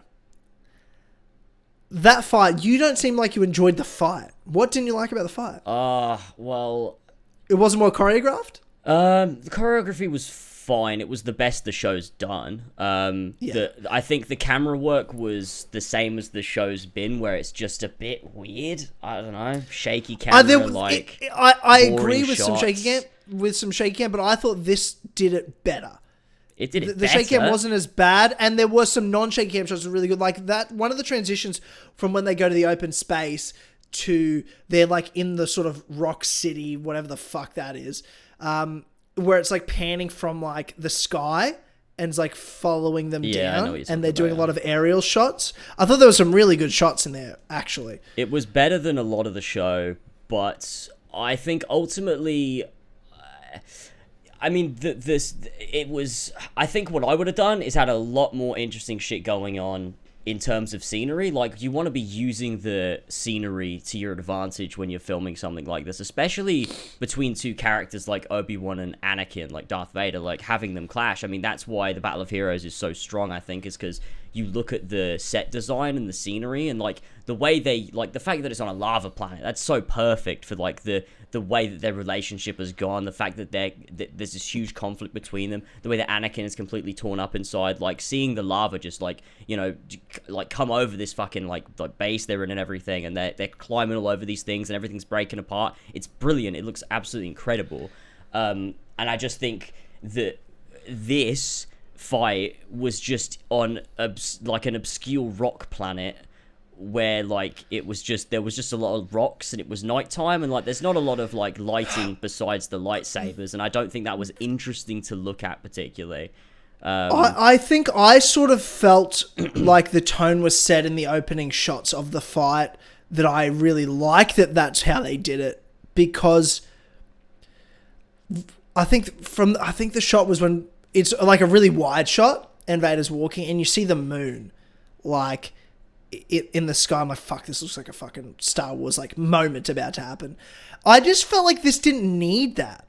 Like, because you can't outdo Mustafa, I think's how I felt about it. No, and I just appreciated this show. It didn't even attempt that. It's like, we're just going to do our own thing.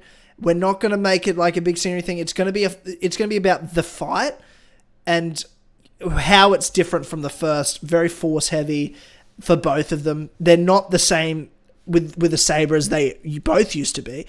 But I liked the night change, and to be fair to the show budget, there was a lot of CG that wasn't great in the show, and I think part of the reason they did night was to hide a lot of things.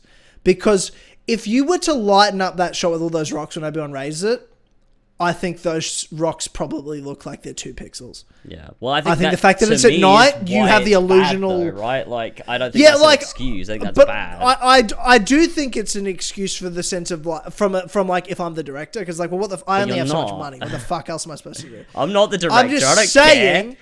I care about the quality of the show. I see why that shot works at night. I don't think that shot would have worked in a daytime setting. I mean, this fight should not have happened in the day. This should have happened at night. No, it definitely should have been nighttime. I just think what I would have done is had a lot more moonlight. I probably would have like maybe played with water. I feel like I would have had like not a lot of water, just like a shallow water on the surface or something. I guess like think symbolism. You're a critical thinker. You love your cinema. So it's somewhat. Water's a symbol of rebirth. Water's a symbol of fucking rebirth. Well, I feel like water can be a symbol of multiple things. I feel like it's a symbol of, if it's calm water on the surface. Very heavy in LGBT cinema as well. Water. What? No, it's for like in like a lot of movies about homosexuality and adolescence. Water's a huge key theme. Perfect. I mean, just saying, just pointed that out there. for no Yeah. fucking reason whatsoever. We're talking about water. Yeah. Well, I adolescence, don't it's the think main I don't viewer think base water of makes any Obi-Wan. sense. I mean, what happens when lava settles? It becomes rock. I felt like that's what it was. I felt like that's what they were doing. I felt like it was like a dead Mustafar. Yeah, well, I think it was like shit. I thought it looked. I liked it. I really liked the I setting. also don't enjoy Obi-Wan pelting Vader with a bunch of rocks either. I think that was really odd. You didn't like? I fucking thought that shit was fucking awesome. I mean, I was as here we like go. a thing to do with the Force, it's cool. But like Yeah. as a thing for Obi-Wan to do to Vader, I was like, why is he doing that? Why stop pelting him with rocks? What the fuck? Well, why not? You're around rocks. You're just like, so use the aggressive. environment. And then he uses the environment. You're like, I wish he didn't do that. Well, no, I like how they use I wish the there was some environment water there. I wish there when- was some water there for him to drown him in. Yeah, You but know, I like he doesn't when, spend all his time in a fucking water tank. I like when Fuck Vader off. cracks the ground and makes Obi-Wan in it. I did think when he was standing over the edge, he was going to say, now I have the high ground, Obi-Wan. And I was bracing myself for it. And thankfully, they didn't do that. I agree. That would have been too much for me. That would have been even for me. I would have, that might have changed how I feel about the whole show, to be honest, if you said that. I think, I don't know, I think because the Obi-Wan we see in Rebels, right, which isn't that long after this, because that's also still before A New Hope, is a very, like, and this was, to me, the story that I wanted to see is for him to go from Obi-Wan to Ben Kenobi, that transition of someone that's broken to someone that's hopeful again, but in a different way. Someone that's supposed to be not this action hero. And I would have liked to have seen that maybe portrayed somewhat in the fight. And, I mean, obviously, we're getting a season 2, so maybe we'll see him go from that to something else. I don't know. Well, I'm not watching it, but I just...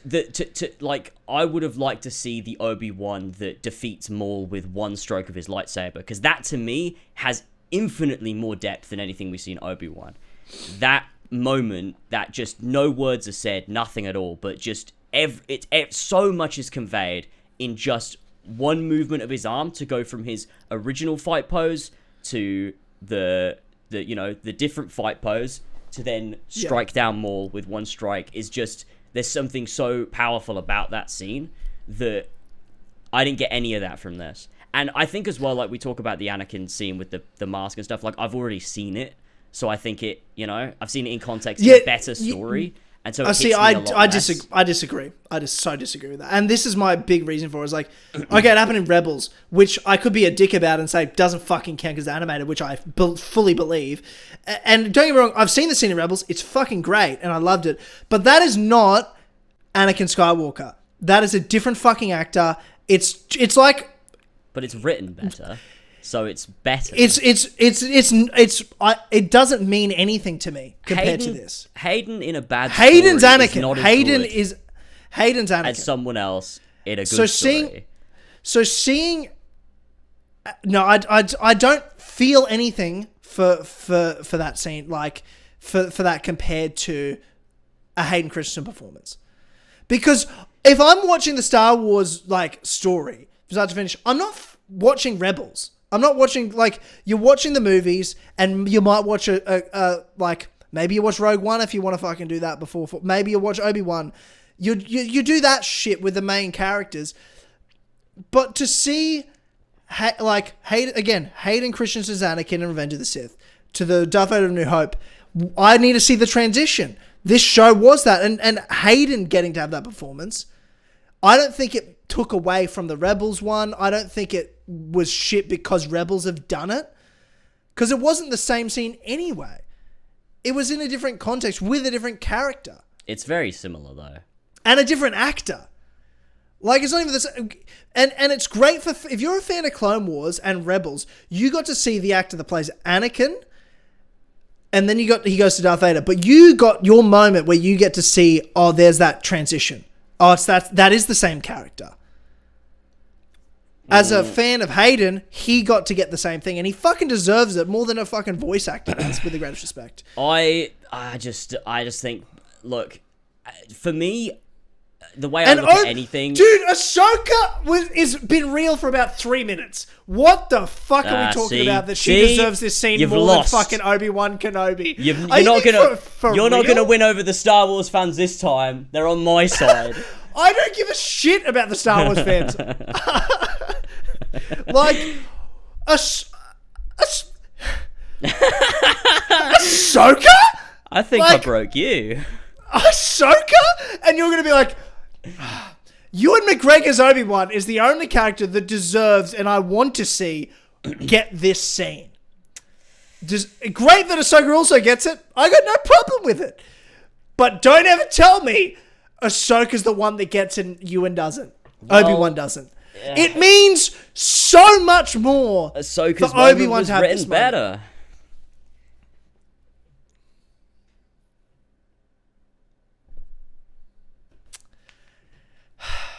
It wasn't how it is. Better. Look, for me, wasn't fucking performed better. Not even for me when I look at close. For me, when I look at stories, I look at the quality of the writing, and that's it. And the quality of the writing in Obi-Wan is not as good as the quality of writing in that arc of Rebels. But any of the that stories scene of is not written better in Rebels than it is in this.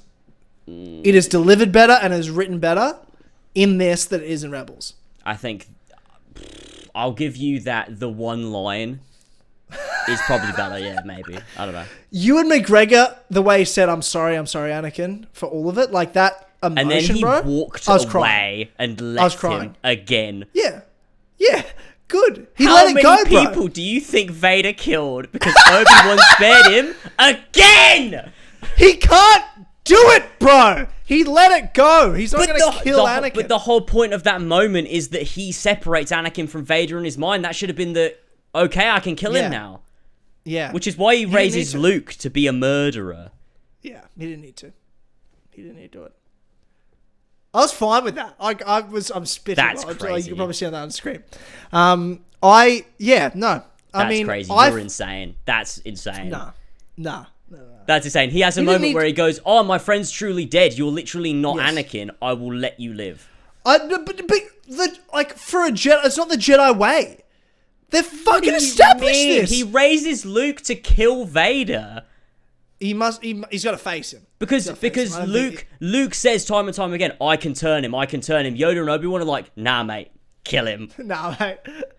But look at where, Anakin to Dooku's like, I shouldn't have killed him. It's not the Jedi way. And Anakin's being stupid. That's a terribly written scene.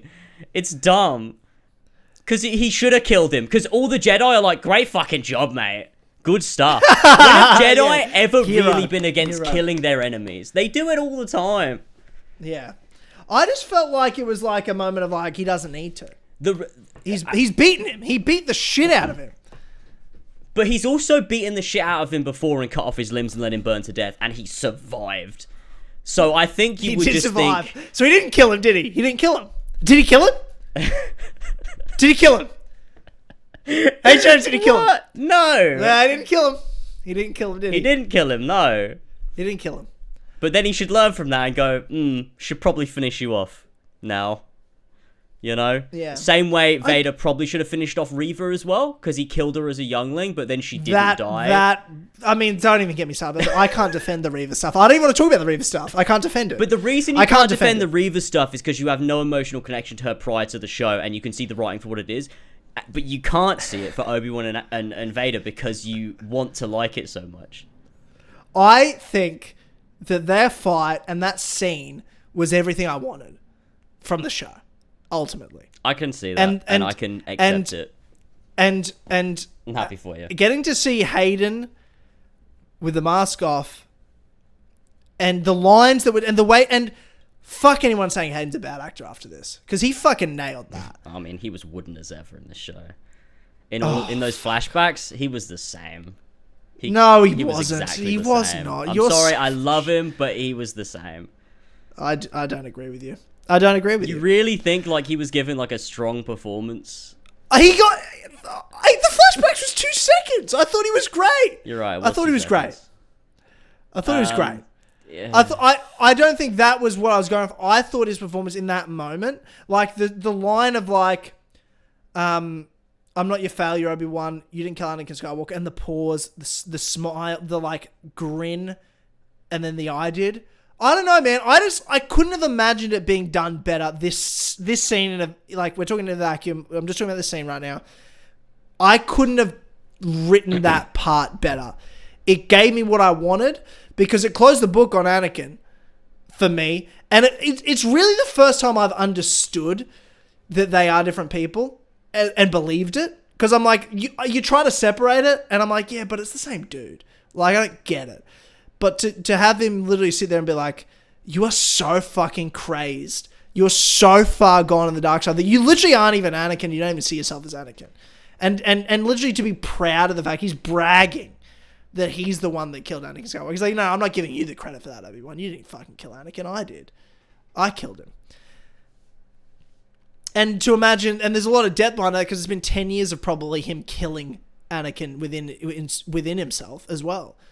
And the atrocious things he's done.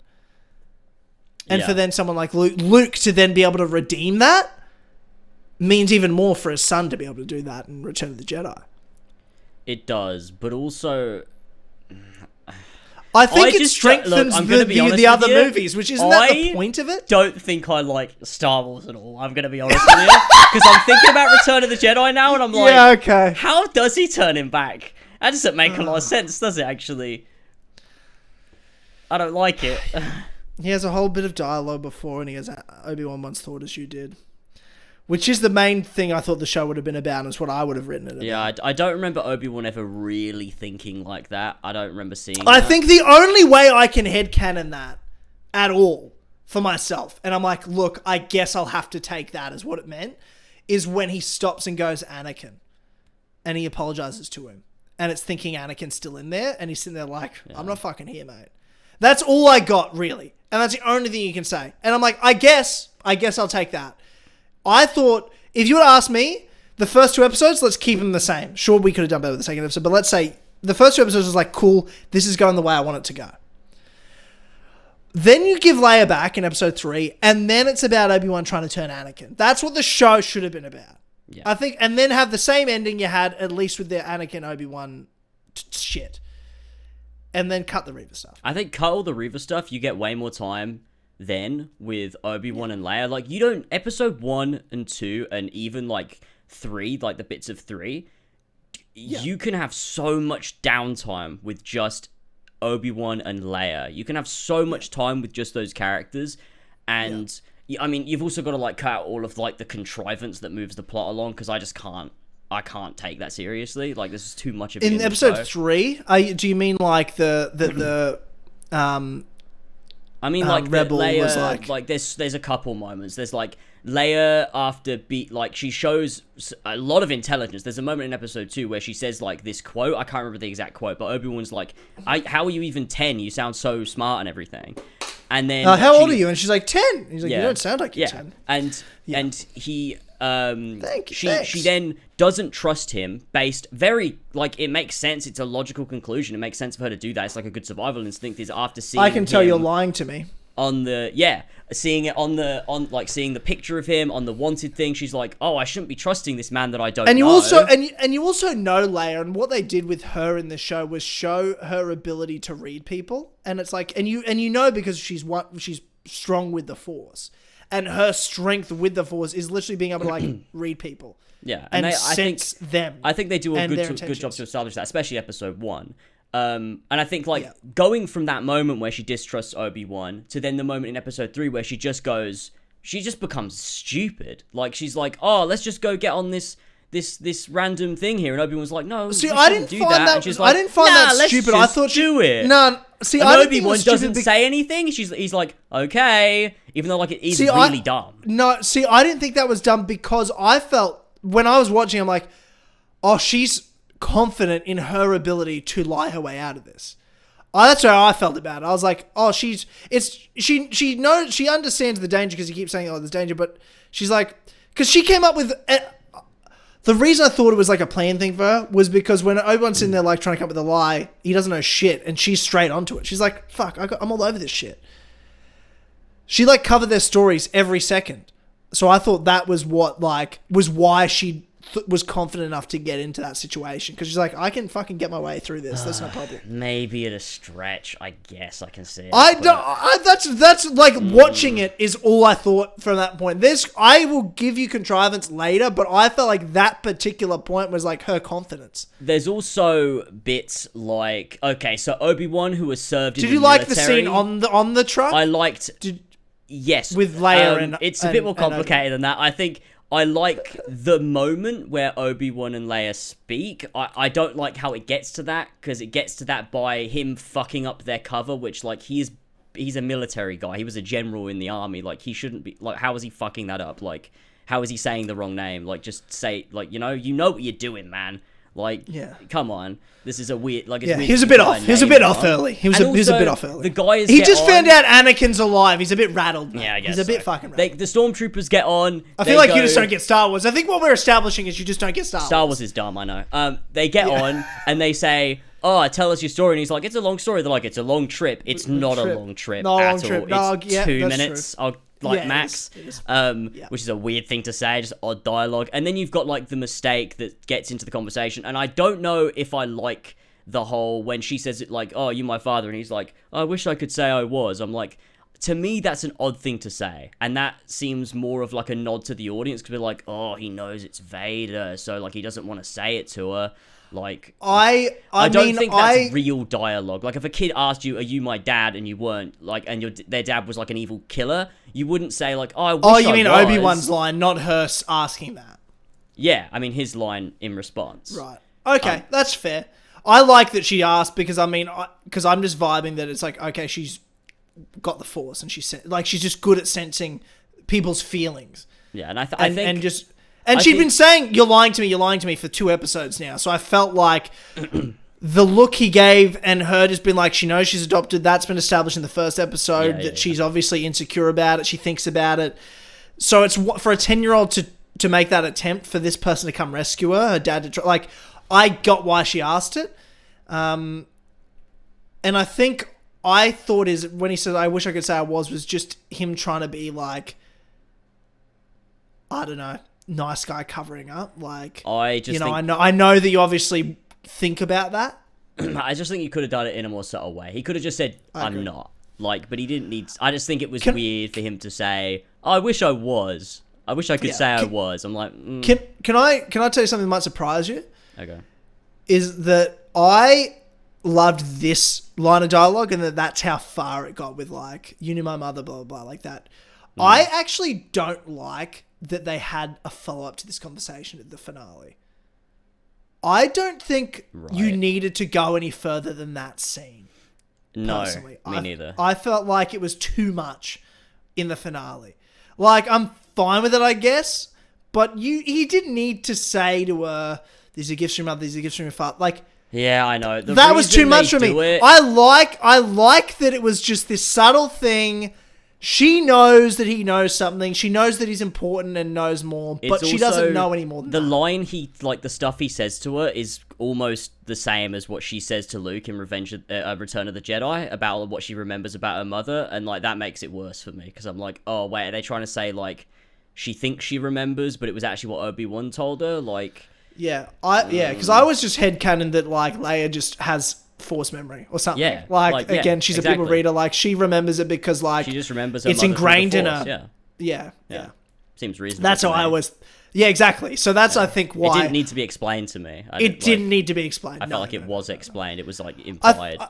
I thought the reason they tried to do it was to, like, cement Leia's character and who she becomes, and she becomes very sure of herself. But I'm like, I feel like she didn't need that dialogue to do that. I felt like she already was. I felt like her going on this adventure with Obi-Wan was enough. I feel like it shows it. You don't need to Obi-Wan to say it. Exactly. Agreed. So I don't think that bit of dialogue was necessary. I actually didn't like it. I think the reason they did it is because they establish early on with that line that I don't like, that he said, "I wish I could say I was your father." Because it's trying to show that he doesn't want to mention Anakin, but now he's made the distinction between Anakin and Vader, he can then tell Leia, "Oh, your father was a good man," because he remembers Anakin fondly as a separate guy. I think we both agree it still didn't need to happen. No, it didn't need to happen. I'm just like, I get why they did it. I just think it's like, shit. I get why they did it too. I just don't think it needed to be there.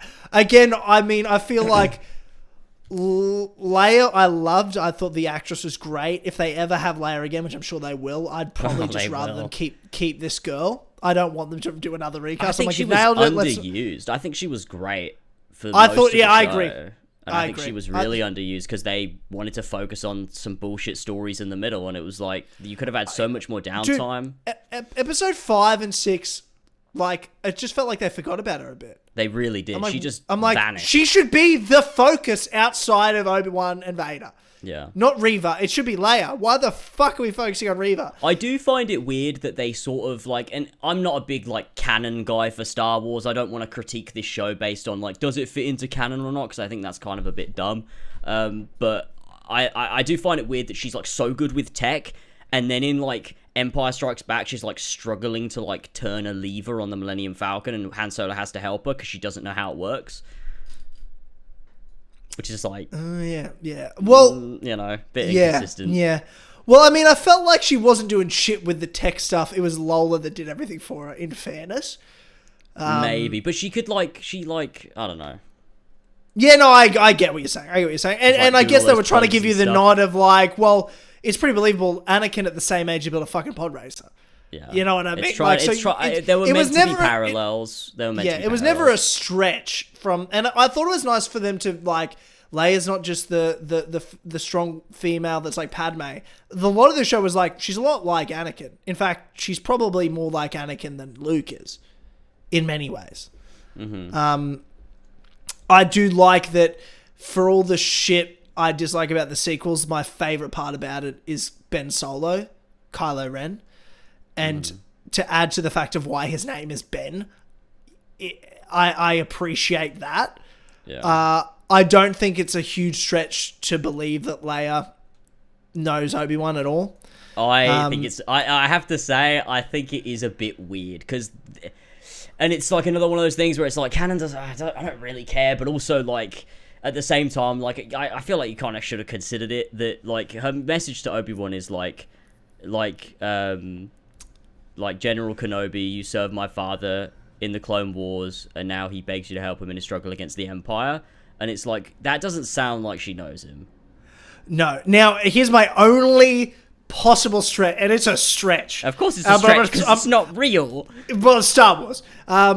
But I'm going to throw it at you anyway. It's this all is the retconned. only thing I could, like, get myself to somewhat believe. I'm like, because honest, I will say this about, and this isn't just the Obi-Wan show, this is like Star Wars in general. There's no other storyline or universe that I have to sit there and like go, how can I make this make sense in my head? Exactly, like, because none of it makes sense.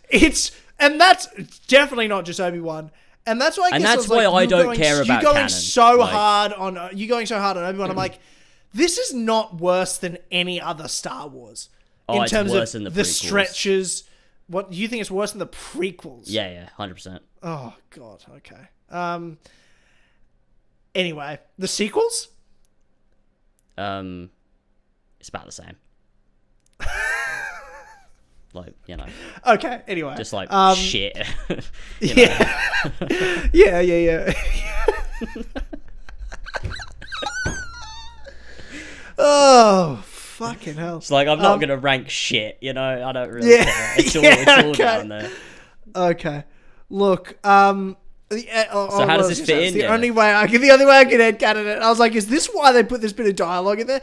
There was a lot of this last scene with Leia and Obi-Wan. There was a lot of like, I think this is trying to explain a lot of things we should have spent episode 5 and 6 explaining, rather than talking about Reva.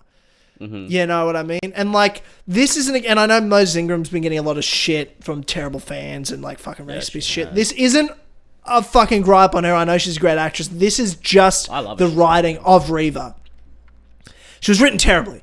But to be fair, the Reva concept, a concept of there's an Inquisitor that's actually hunting Vader, trying to get in to get revenge because he killed her friends in Order 66. What a great concept. You could have done a separate show with that story, and it would have been it just should have been. Why was this here? I have no Why idea. The fuck was this in an Obi-Wan Do you know what show? I think it is? I think the writer wanted to tell that story, but the only job he could get was Kenobi, and so he shoehorned it in. Like, that's just how it comes across to me. It's like, I don't think he wanted to write a Kenobi show. It was so, like, it's a great concept, but it's also like, the prequels are about a young boy that grows up as a slave, is rescued by a cult, is raised by them, isn't really trusted, is always told he's too old, we can't train him, Qui-Gon was going to train him, then Obi-Wan begrudgingly does so. He's never fully accepted. He doesn't fully embrace the ideals of the Jedi, especially with love, and he marries in secret, and he's befriended. His only confidant that trusts him, that believes in him, other than Obi-Wan, is Darth Sidious. And then he gets conflicted. Like, you're talking about this conflict, and that Dark Lord manipulates him and creates Darth Vader that we see in the original Star Wars. That's the synopsis of what we're going to get for the prequels before they get made, right? And you're like, that's the greatest story I've ever fucking heard. Mm-hmm. The concept is the greatest story you've ever heard. But Star Wars is that. I feel like Star Wars is maybe the greatest idea of all time. Star Wars is a bunch of great concepts. Star Wars is the greatest idea of all time. Barely any depth to any of them. Yes. Yeah, I think I agree with you on that. Star Wars is the greatest concept of all time. It really is, and it's there's only some times you get to see that great depth, and I think that's like what really gets me is like you look at something like KOTOR that really delves into what it means to be a Jedi and like what the Force really is. Like that is so interesting, as well as there's a couple of arcs in Rebels that are like the way they just like delve into the meaning behind the Force is just insane. It's incredible the amount of depth, and like the same with a few of the arcs in Clone Wars as well. When I see those things, I'm like, oh, Star Wars can do it. Like, it's not just a great concept. You can execute it. It's just most of the time, they just don't. And it's like a series full of retcons, even from day one, because you retcon in Empire Strikes Back that Darth Vader was actually Luke's father. That wasn't planned. And then you retcon in Return of the Jedi that, oh, he was actually conflicted and we're going to turn him back to the light side. Like, none of this was planned. And then you retcon a bunch of prequels. You know, that's Star Wars. And so it's that's why I don't want to critique the canon, really, because the canon is always fucked. The canon's never really been a straight line in Star Wars, and so to me, that doesn't matter. I really just care about the quality of the content. Right. So that's really about it. Wait, what was the explanation for Leia? Oh yeah, Obi-Wan goes, now we must keep it a secret. No one must know that we know each other. That was all I've got. That's all I could. Even like, after he's dead, and even after the war is won, she won't tell anyone. She is. Well, I mean, she named her son Ben, so we can say that. We can say that. And who knows? But off screen, we don't see every conversation she has. I'm sure she talks all about it all the time. You're right. I bet she does. You know what they should do? Do another spin-off. And just so we can see every minute of all these characters' lives. Oh my god. We do need to see every minute of every character's life. Like, I'm so glad they're doing Baby Ahsoka, because I just needed to know what happened before she became a Jedi. Yes. Yeah. It's so important. I think so too. Yeah, it is so important. It is so important. Qui-Gon Jinn. Oh, Christ. What did you think of that? Oh, God. They should... Okay. I get it. They probably couldn't afford Liam Neeson. Like, he was like, look, I'll give you 20 seconds, okay? I'll give you 20 seconds of my time. And they were like, we'll take it. So I get it. Yeah. But also, in terms of a story, like, he should have been used at maybe at the start of episode 3. Or maybe... after the battle with Vader, at some point there, I don't think he should have manifested, because also it's like canon that he can't manifest, but we say canon's bad, so it doesn't matter. But yeah, just a voice. I think there should have been a moment where you're allowed that introspection between Obi-Wan and Qui-Gon, because I want to know what Qui-Gon thinks about the downfall of Anakin Skywalker. He's the one that was he's the reason. He's the reason he was trained. Train the boy. Well, hey, guess what? Like, hey, guess what, James? Hey, guess what? You're I'm gonna find out in season 2 of Obi-Wan Kenobi. I'm not fucking doing it anymore, Disney. I'm done. I'm done with you. It's over. It's fucking over. I think that the only time that made sense, because for me, when I'm watching what I felt, and I believe is the character arc of Obi-Wan, which is in a big way his rebirth into the Force is a big part of his arc. And I felt like that was a slow progression, and step by step, you sort of piece by piece getting built back. I felt like the moment of like, and I made this joke in Streamcast of like the Force Awakens for him, like that true rebirth and fully embrace of the Force again happens once Vader beats him and he's under the rocks and he's remembering all his failures, and then he remembers the kids. That moment to me is when you should have had Liam Neeson's voice. You don't have him until the end, right, physically, but his voice needed to be there. Because he needed to awaken that moment before he could see him, before he could hear him, before he could talk to him. Like, he had to have that, and that's why he can lift all the fucking rocks and go fucking force crazy, is because he's fucking fully, like, it's back within him now. To me, like, that's how I saw that moment a bit in the too show. Rise of Skywalker to be. I think that's a bit too action-oriented as, like, a poignant moment. I just would prefer it to be a bit more understated, I think. I just want to hear a conversation between Obi-Wan and Qui-Gon about Anakin. And, like, I want that to put him on a particular path. The path. Well, that would have been better. I'm not disagreeing with that. Would have been better. I'm just saying why he couldn't have been shown earlier within the show. I felt like he couldn't have been shown until he'd had that awakening. And if they'd done the awakening earlier, then yes. And that's what should have happened. I personally don't even think Obi-Wan being disconnected from the Force does anything for me in the show.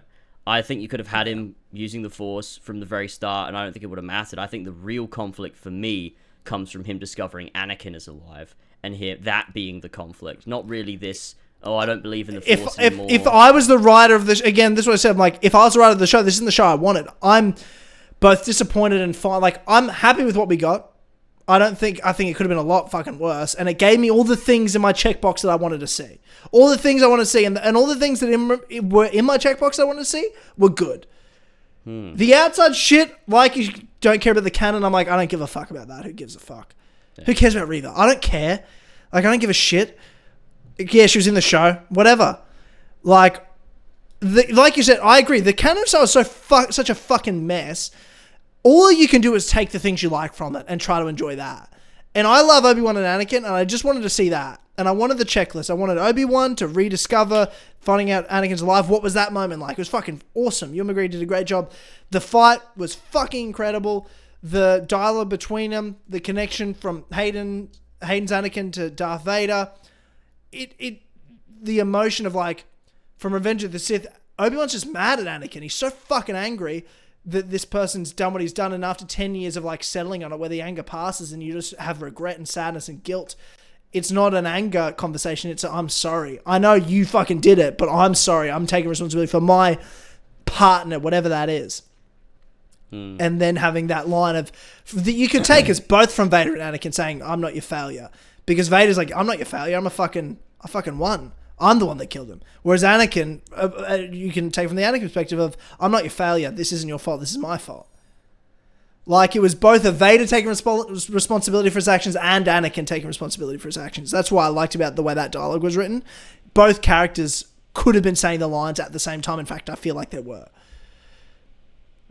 I think, yeah, look, I just think I get it. I just can't get it. Yeah. I get, like... This has been a lot more civil than I thought it would be as well. Look, I think, yeah, it has been, which is, you know, people might be disappointed, but, you know, that's all right. Well, if someone hadn't told you about the Streamcast thing, it could have been a lot funnier. Nobody told me. I found it myself.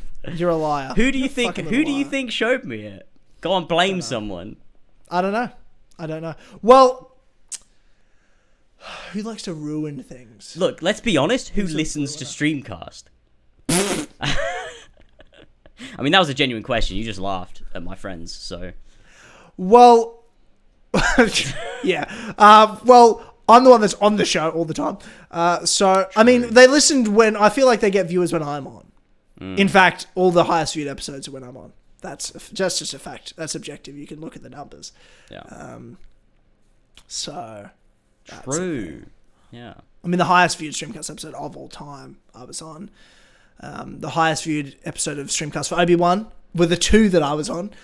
Falcon Winter Soldier, also the opening me. and the closing episodes, though, so... I mean, coincidence. Yeah, That's just coincidence. You're right. Coincidence. I think. Yeah, just saying. You can look at it as that, but I feel like what else is the common denominator? You know? True. Me. Yeah, that makes a lot of sense. Me. Mm-hmm. I think so.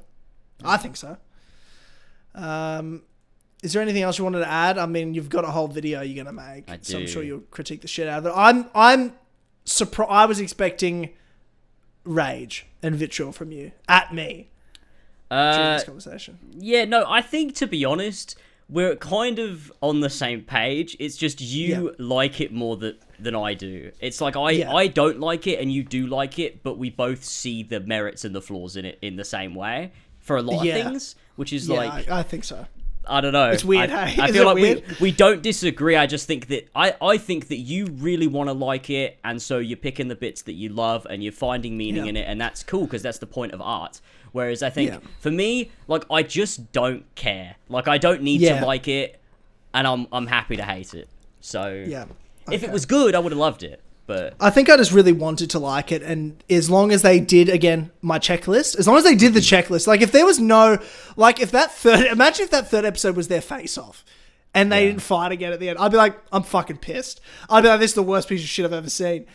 But like the moment, like it was an experience watching that again. I watched it with Jared and Harlan, and we sat on the couch, all the lights off, watched that last episode, and that fight, we literally... our jaws were dropped. We were looking at each other like, this is the coolest shit ever that we're adults getting to watch this. This is just fun as fuck. We just loved it for what it was in that moment. I just had a great time. I don't care about that aspect of it. Like, I don't care about flashy action and seeing the characters again. I guess I'm really looking for the depth to it. I'm really looking for the, like, some meat there. I want to see, like, the build up to it. I want to see this introspection. I want to see, like, I mean, I thought the meat was like, it's Obi-Wan and Darth Vader. I'm like, I didn't need any more. What else do you need to enjoy it? I guess you could add more to make it mean more, but I felt like there was enough that it's... like, where is your threshold for, like, what's enough for you to enjoy something? And I guess for me, I just have, like, a way higher threshold for things. I don't know. That sounds... I don't know if it's for things, I think, because that sounds like... I think it was for this... I think for this particular... set of characters in this particular work of fiction, I think but I think I love it more than you love it. I think I love Anakin and Obi-Wan more than you love Anakin and Obi-Wan.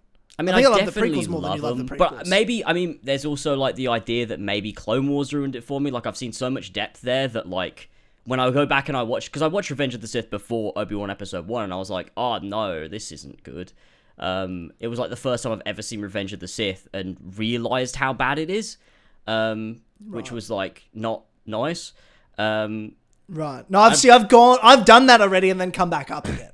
See, I've already done that. I went through my hate phase of all of them, and then like I've gone back and watched them all, and I'm like, you know what? I like all the prequels. I get it. Battle of Heroes, and I will always like Battle of Heroes. You can't not love Battle of Heroes. And I think the reason why Revenge of the Sith works for me more is because it has, although it's poorly written, it only has one sole focus, and although there's plots that exist, like you find General Grievous, the sole focus is always on Anakin and his turn to the dark side. As badly as it's written, like, that is the focus for every character, really. And so, when you get to that end point where Anakin's burning and Obi-Wan is, like, you know, fucking, you know, emotionally distraught, it works because that's been the whole focus of the film up until that point.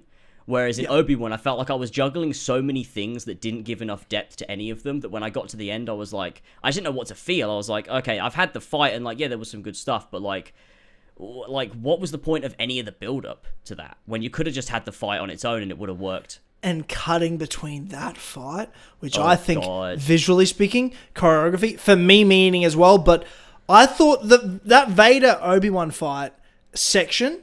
And someone rescored it to put like Battle Heroes and everything in there. I've seen it. And I watched it, and I did think when I watched it, I was like, if they'd have maybe put that music in, you know what? Maybe I'd have liked the whole show. Now, I think the best piece of music that's original to the show was in this battle. Like, you do watch, I'm like, I don't hate the music that's in it. I actually thought it was the best music they've done.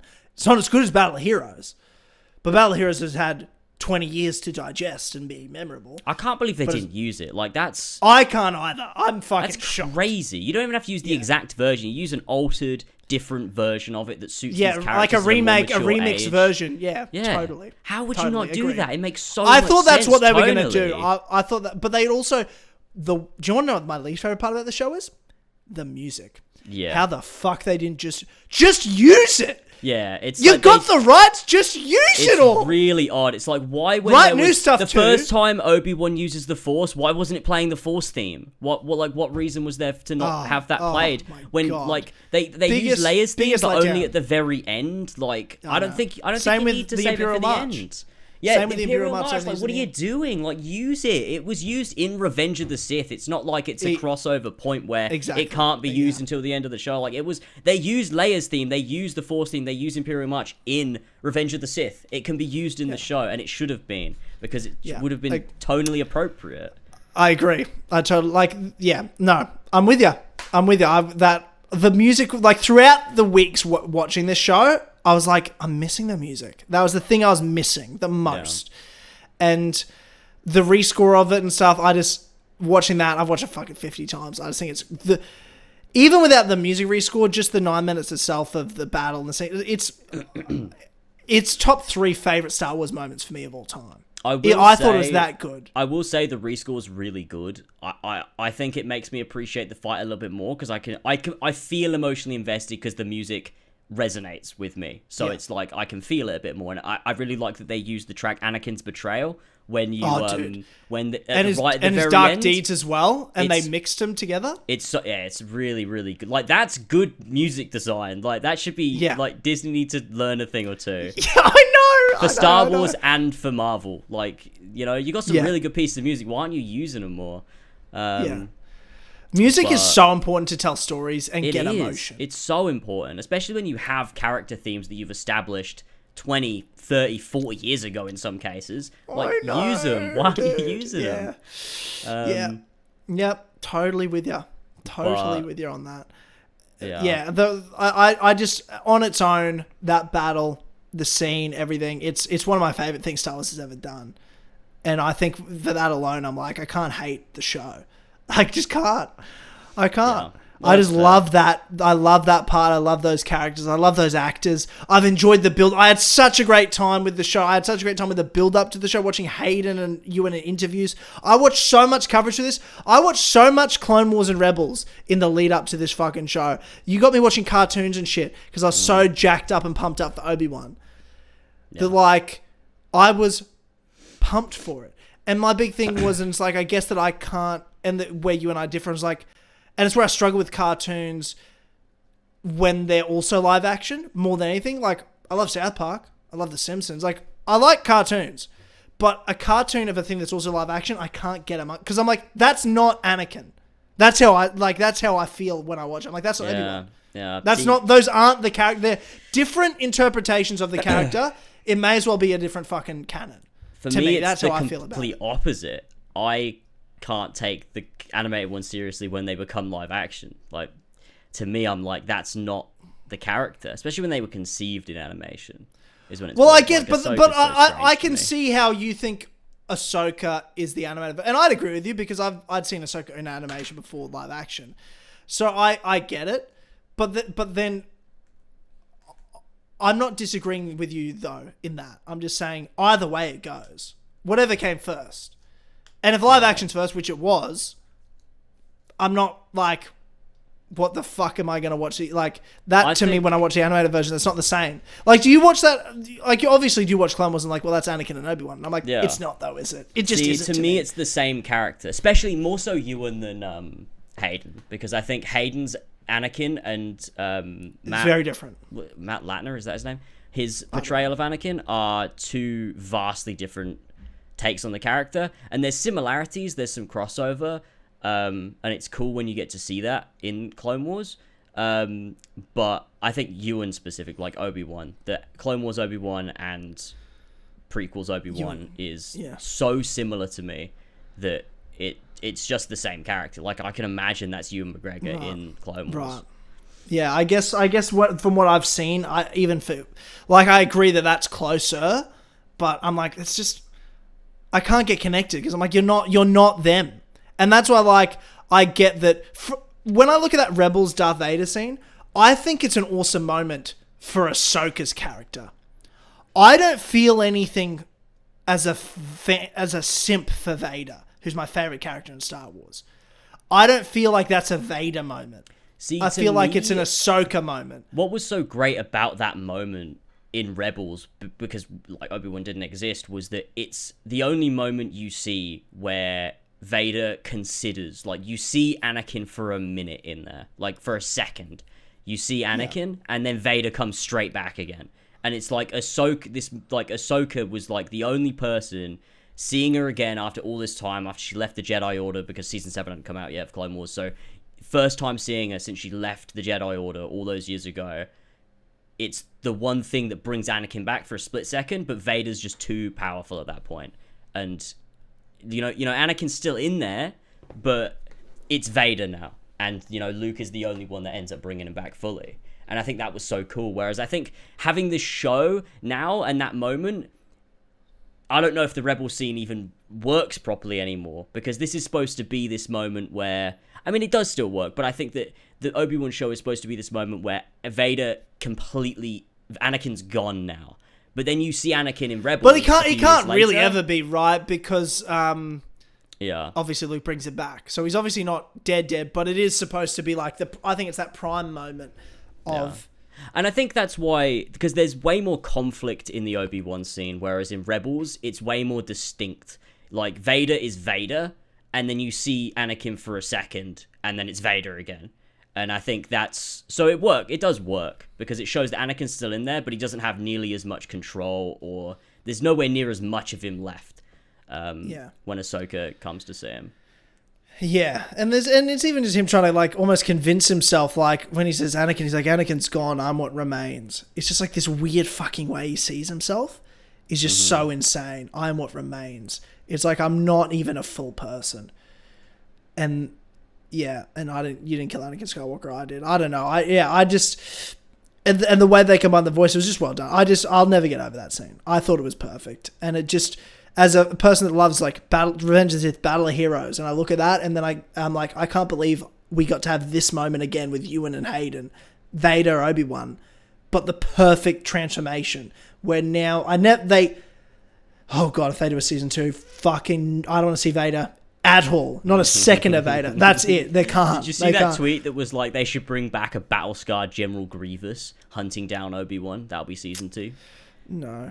Do you know, I said the only... I'll watch season 2. I just will. If Ewan comes back. You know what, no matter what they do, I'll watch it. I'm not saying I like it, I'll just watch it. But the only storyline that's like of intrigue at all, and I said this on Streamcast, was...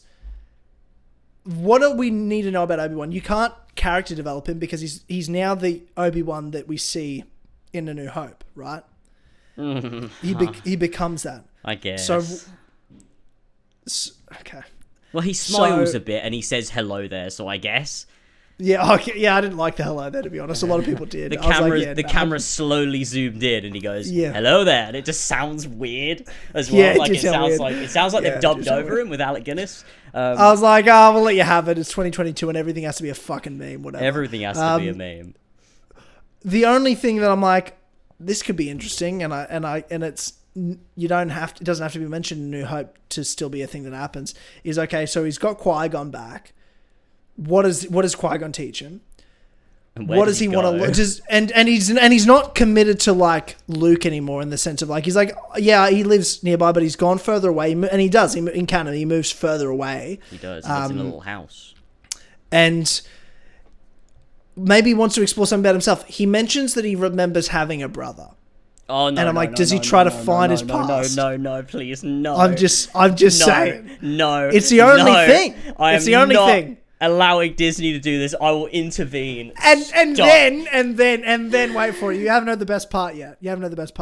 So Obi-Wan's brother, when he finds him, is actually force. He's not force sensitive, but his children are, right? And one of his children is a girl, and she marries a guy who's Palpatine's clone. Their daughter's Rey. So what happens is Rey is actually a Kenobi by blood, God. Not just a Palpatine, but also his last name Skywalker. So she's got all three. Therefore, Rey's the goat of all Star Wars. Then they've got to do a spin-off show with Rey where she like fulfills her destiny or something. No, I'd say do episode 10, 11, and 12. I'd say a full trilogy of films is necessary. yeah, okay. I would say that's a good point. That is necessary. That's what I mean, unless you're a fucking bigot, I think that's necessary. True, that's a really good point.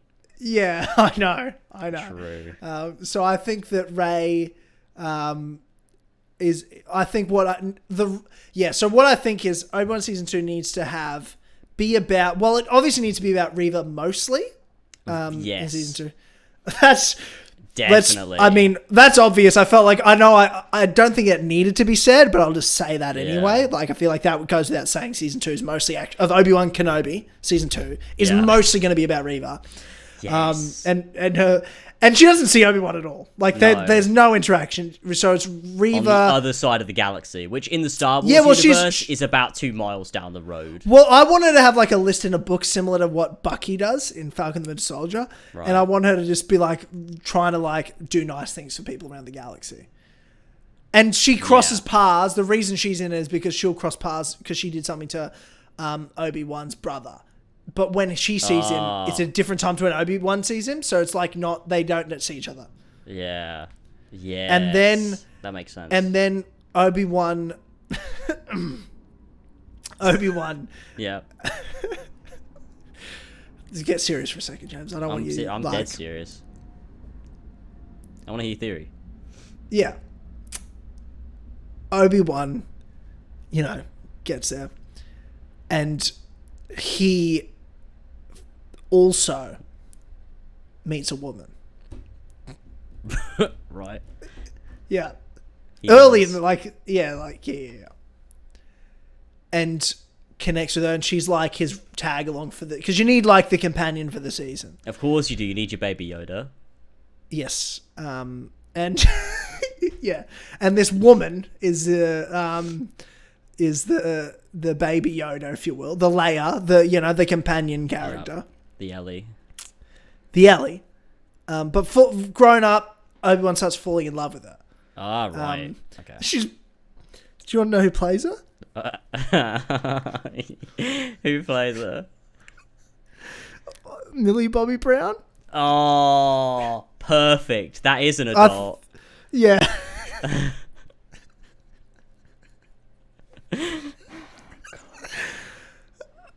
Obi-Wan Kenobi falls in love with Millie Bobby Brown. Yeah. That sounds pretty good. Well, a 21-year-old versus, and like, it's just like, I think it's ageist to say that love isn't love. Personally.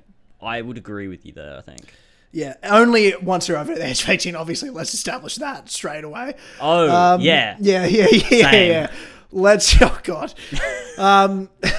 Jesus. All of that. No, but what I actually think is going to happen is Obi-Wan finally finds his brother. Goes through all the trials. Like, he has to go through the Jedi archives.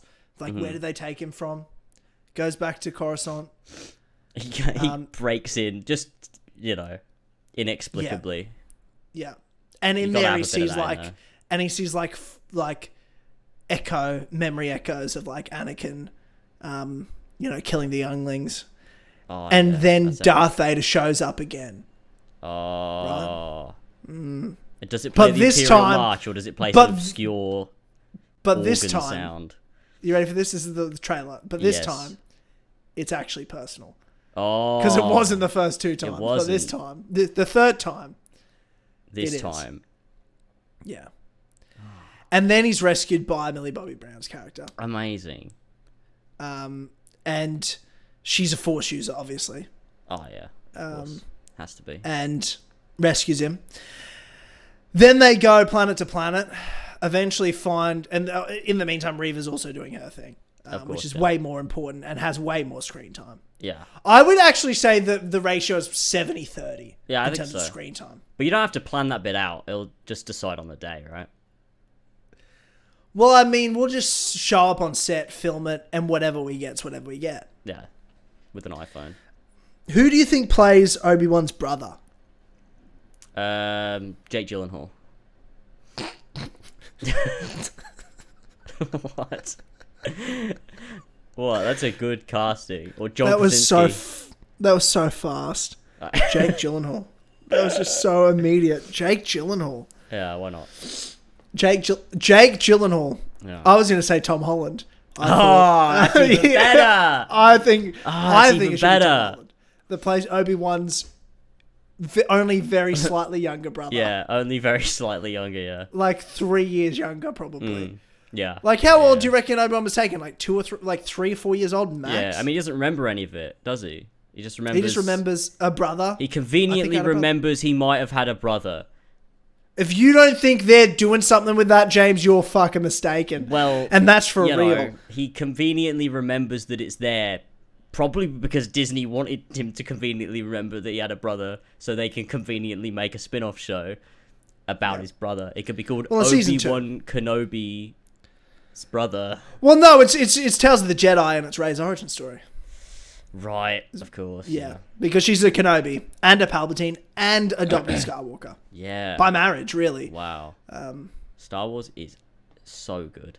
And a Solo, really, if you look at it that way, because she's obviously True. pregnant via the Force when she kissed.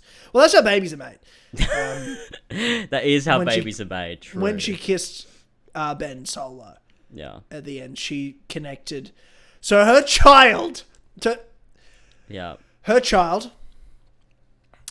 will be a Solo, a Skywalker, a Kenobi, and a Palpatine. Wow. Yeah. Yeah. Wow. And that's what episode 10, 11, and 12 will be about. Is this character? Who's going to that's play related to- the kid? Is it going to be a male or a female? I mean, well, they're the chosen one. So a male. Oh, yeah.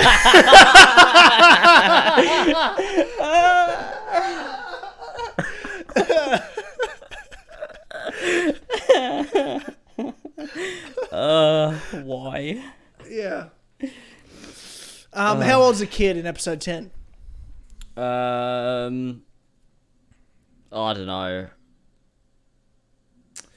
I reckon, like, it should be a few. Maybe, like, a 10-year-old kid and Rey's training the kid. Okay. But make Rey like Luke, where, like, she hates the Force, doesn't want to Okay. train the kid, but the kid's, like, got fucking natural abilities. The chosen one. Yeah. His name... What's his name? That's a great question. His name is... Han. For sure it's Han. For sure it's Han. Because Han's her Obi-Wan. Han was her Obi-Wan. Okay. Remember? In Force Awakens? Yeah. I vaguely. Yeah, I think I'm following. So his name's Han Skywalker? Is that... Because her last name's Skywalker. It is. So Han Skywalker is Legally, the main yeah. character. Legally, yeah. The main Yeah. character. The sequel trilogy. And... who plays him? Is the question. Tom Holland.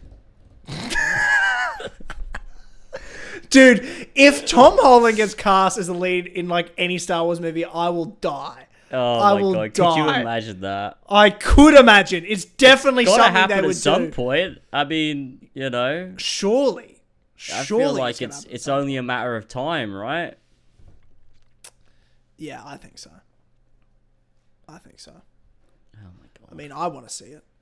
I mean, who doesn't? Yeah, Tom Holland. Yeah, and then just like, you can just CGI young looking Tom Holland anyway in the first movie, and then have proper Tom Holland in 2 and 3. Yeah. The real chosen one. Amazing. Yeah. And he can keep his English accent because Rey has like an English accent. True. There's no accents in space. Well, I mean, there are. There's just lots. Yeah. And it doesn't matter. He can sound however he wants. He can. He can do whatever accent he wants. Yeah, I was about to say, what accent should he have? What accent should he have? Because it could be anything. Whatever he wants. Get him to try No. Welsh. Well, I reckon it'd be fun. This is just a neat little idea. Every movie he's in should be different. Should be a different accent or just a whole different movie? No, a whole different accent. Oh, like, okay. similar to like Wanda in the MCU, where like she's Sokovian and got like a sort of Eastern European accent, and then she just sometimes doesn't. she's just not, yeah. And sometimes she does again, and then doesn't. Yeah, she does sometimes again as well, doesn't she? Yeah, I guess you could give him, like, you could try one from, like, every continent. Like, you start episode 1 safe in England, and then you just... Well, episode I'm two, waiting you for just go I'm waiting for full an Chinese. Australian. I'm waiting for an Australian. You know, there's been no... Where's the Australian Jedi at? There's been no Australian Jedi. True, there's not a lot of Australian representation. I think we need a bit of it. I think so. Yeah, I think so too. I think that's obvious. Yeah. I think that's some great theories, personally, I'm pretty proud of that, for actually. what's to come. But in all seriousness, I'm now done with Star Wars. This is the last thing I wanted to see. I don't need anything else now. I'm done. Someone that... I tell you what, I'm also done with Star Wars because Are this is you? also the last thing I ever wanted to see. So Yeah. I think we're both on the same page with that. Yeah. Cool. Yeah. Cool. Wonderful. That was not what I'd call a Civil War segment, but it was a... I mean, important- I think if you define civil war as a war that is civil, it was quite a civil war. It was quite civil. This was a civil war. The definition of civil war, I don't know what happened there. I just haven't slept for 26 hours. Yeah. Well, you should sleep now because we're going to wrap up this episode. Thank you, Wow, everyone, 2.5 for hours. tuning in. Nailed it. And Josh, obviously, if you could go back and make sure you put a spoiler warning at the beginning of that whole conversation. Don't. Because we didn't do that. We watch the didn't. show. It's better. Let's just listen to us talk about it. Yeah, that's okay. Save him. Save him the trouble. But to be fair, everyone that's going to see the show has fucking seen the show. You'd think so. Like, who's waiting around to watch it? Like, it's been out. Yeah, I know. You know? Yeah. Watch it. Yeah. Bloody Yeah, hell. I agree. Yeah. If you're going to watch it, watch it. If Yeah. you're not, then it doesn't matter. If you're not, then don't do it, because that would be silly. Yeah, it would be silly. But, James, thank you for joining me. Thank you for being here. Thank you for being civil, because I welcome, wasn't sure where this was going to go. But It went in a good direction. You know, we had a good we're all chat. still friends here. I hate you the same amount I did before. Me too. Me too. So we're good. Yeah. And thank you everyone else for tuning in, and hopefully in the someone called me a retard in the Four Pillars podcast for liking the show. Wait, what? James is right. Someone says like anyone that likes this show just because they think they can find enjoyment in it is a retard. And I was like, right. dude, that's so aggressive. That is Like, very aggressive. What a weird thing. Hang on, let me read the I mean, comment because we love reading completely comments. agree, but super aggressive. I'd never say it myself. Yeah. I just thought it was hilarious.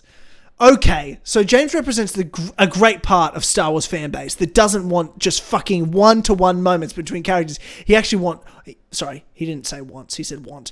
Actually want good writing. He wants good story. He wants... Ooh, we got an S in there. Good music. There's no grammar either. He wants good cinematography. You don't know what that means.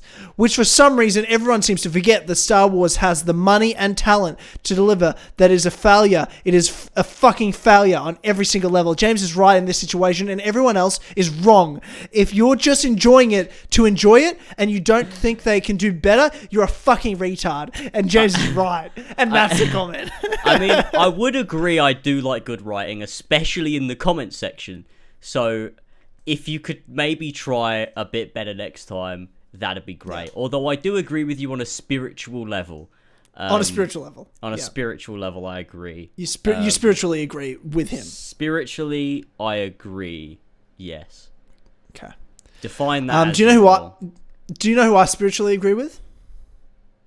Liam Neeson. No. The great people over on patreon.com/as always that make this show happen, James. That's who I agree with. I do too. Personally. Yeah, I think that I spiritually, agree with them. And physically, really. In every way, I agree with them. I think they're the greatest people on earth. So thank you to the great people over at patreon.com/as always for making this show happen. We wouldn't be here without you. If you like what you're listening to here and you want to hear more, head over to patreon.com/as always. And for just $1 a month, you get exclusive access to the best podcast on the internet, the Clubhouse podcast with James and I, where we talk to you guys. You guys are the characters. You give your topics and stories, and we read them and laugh at you and give unsolicited, unprofessional, don't do it advice. That's the legal disclaimer I give. And of course, there's other cool bonuses, perks, rewards, including being on the credits of all the podcasts. So thank you to Ollie the Superior, Ollie, Baron King, Damien the Not So Orange, Gnome, Ferentino, Flash Paradox, King Richard III, Olbrich, Ryan Hafer, Viridian, Bullseye 47, Aragon, Kim, Asaba, Gamer, Cream Pies, hashtag Nathan Argaz 2, please, for the love of fuck, Hollywood, Adam Sundling, Alfie Rodbert, Andrew, Big Dick 6699, Ben Higgins is thankful for his sick brethren, Benedict Clobbers, BFHC, Biggest Fucking Virgin, Bodge, BQ Overlord, The Elder, Brian Ford, Call Me Daddy, Christian 0210, Connor Rose, Bully in the Alley, Eli, Emil Catborg, Epic Alaric, Eruditos Hacker, Ethan Dean, Fishy, Furious Coco, Gene, Gimme a Penis, Gecko Swag, Grand Theft 6, Gwen Hughes, Jack DG 1998, JB Bennett, Jake Ryan, Joe the Founder, Scarab, Josh Duvalier, Josh J. Anderson, Josh Mora, Kid Ghostly, Liam, Loden, Lucas R05, Louis De Leon, Lumistrad, Mac Watto 123, Mario 53, Eddie Masterbass, Max H, Muddy Unicorn, Nick Miller, Otika World 7, our best and favorite mod Brownie, Play the Rules, Radok, Ravdry, Seth Son of a Bitch, OG Doggo, So James says he's a Batman too because he kills people, Spiky Bucks, Bell and Junk, The Blue Cow, Tony Walshy, and Zeppo. Thank you, sweet visualizers, for helping about this podcast.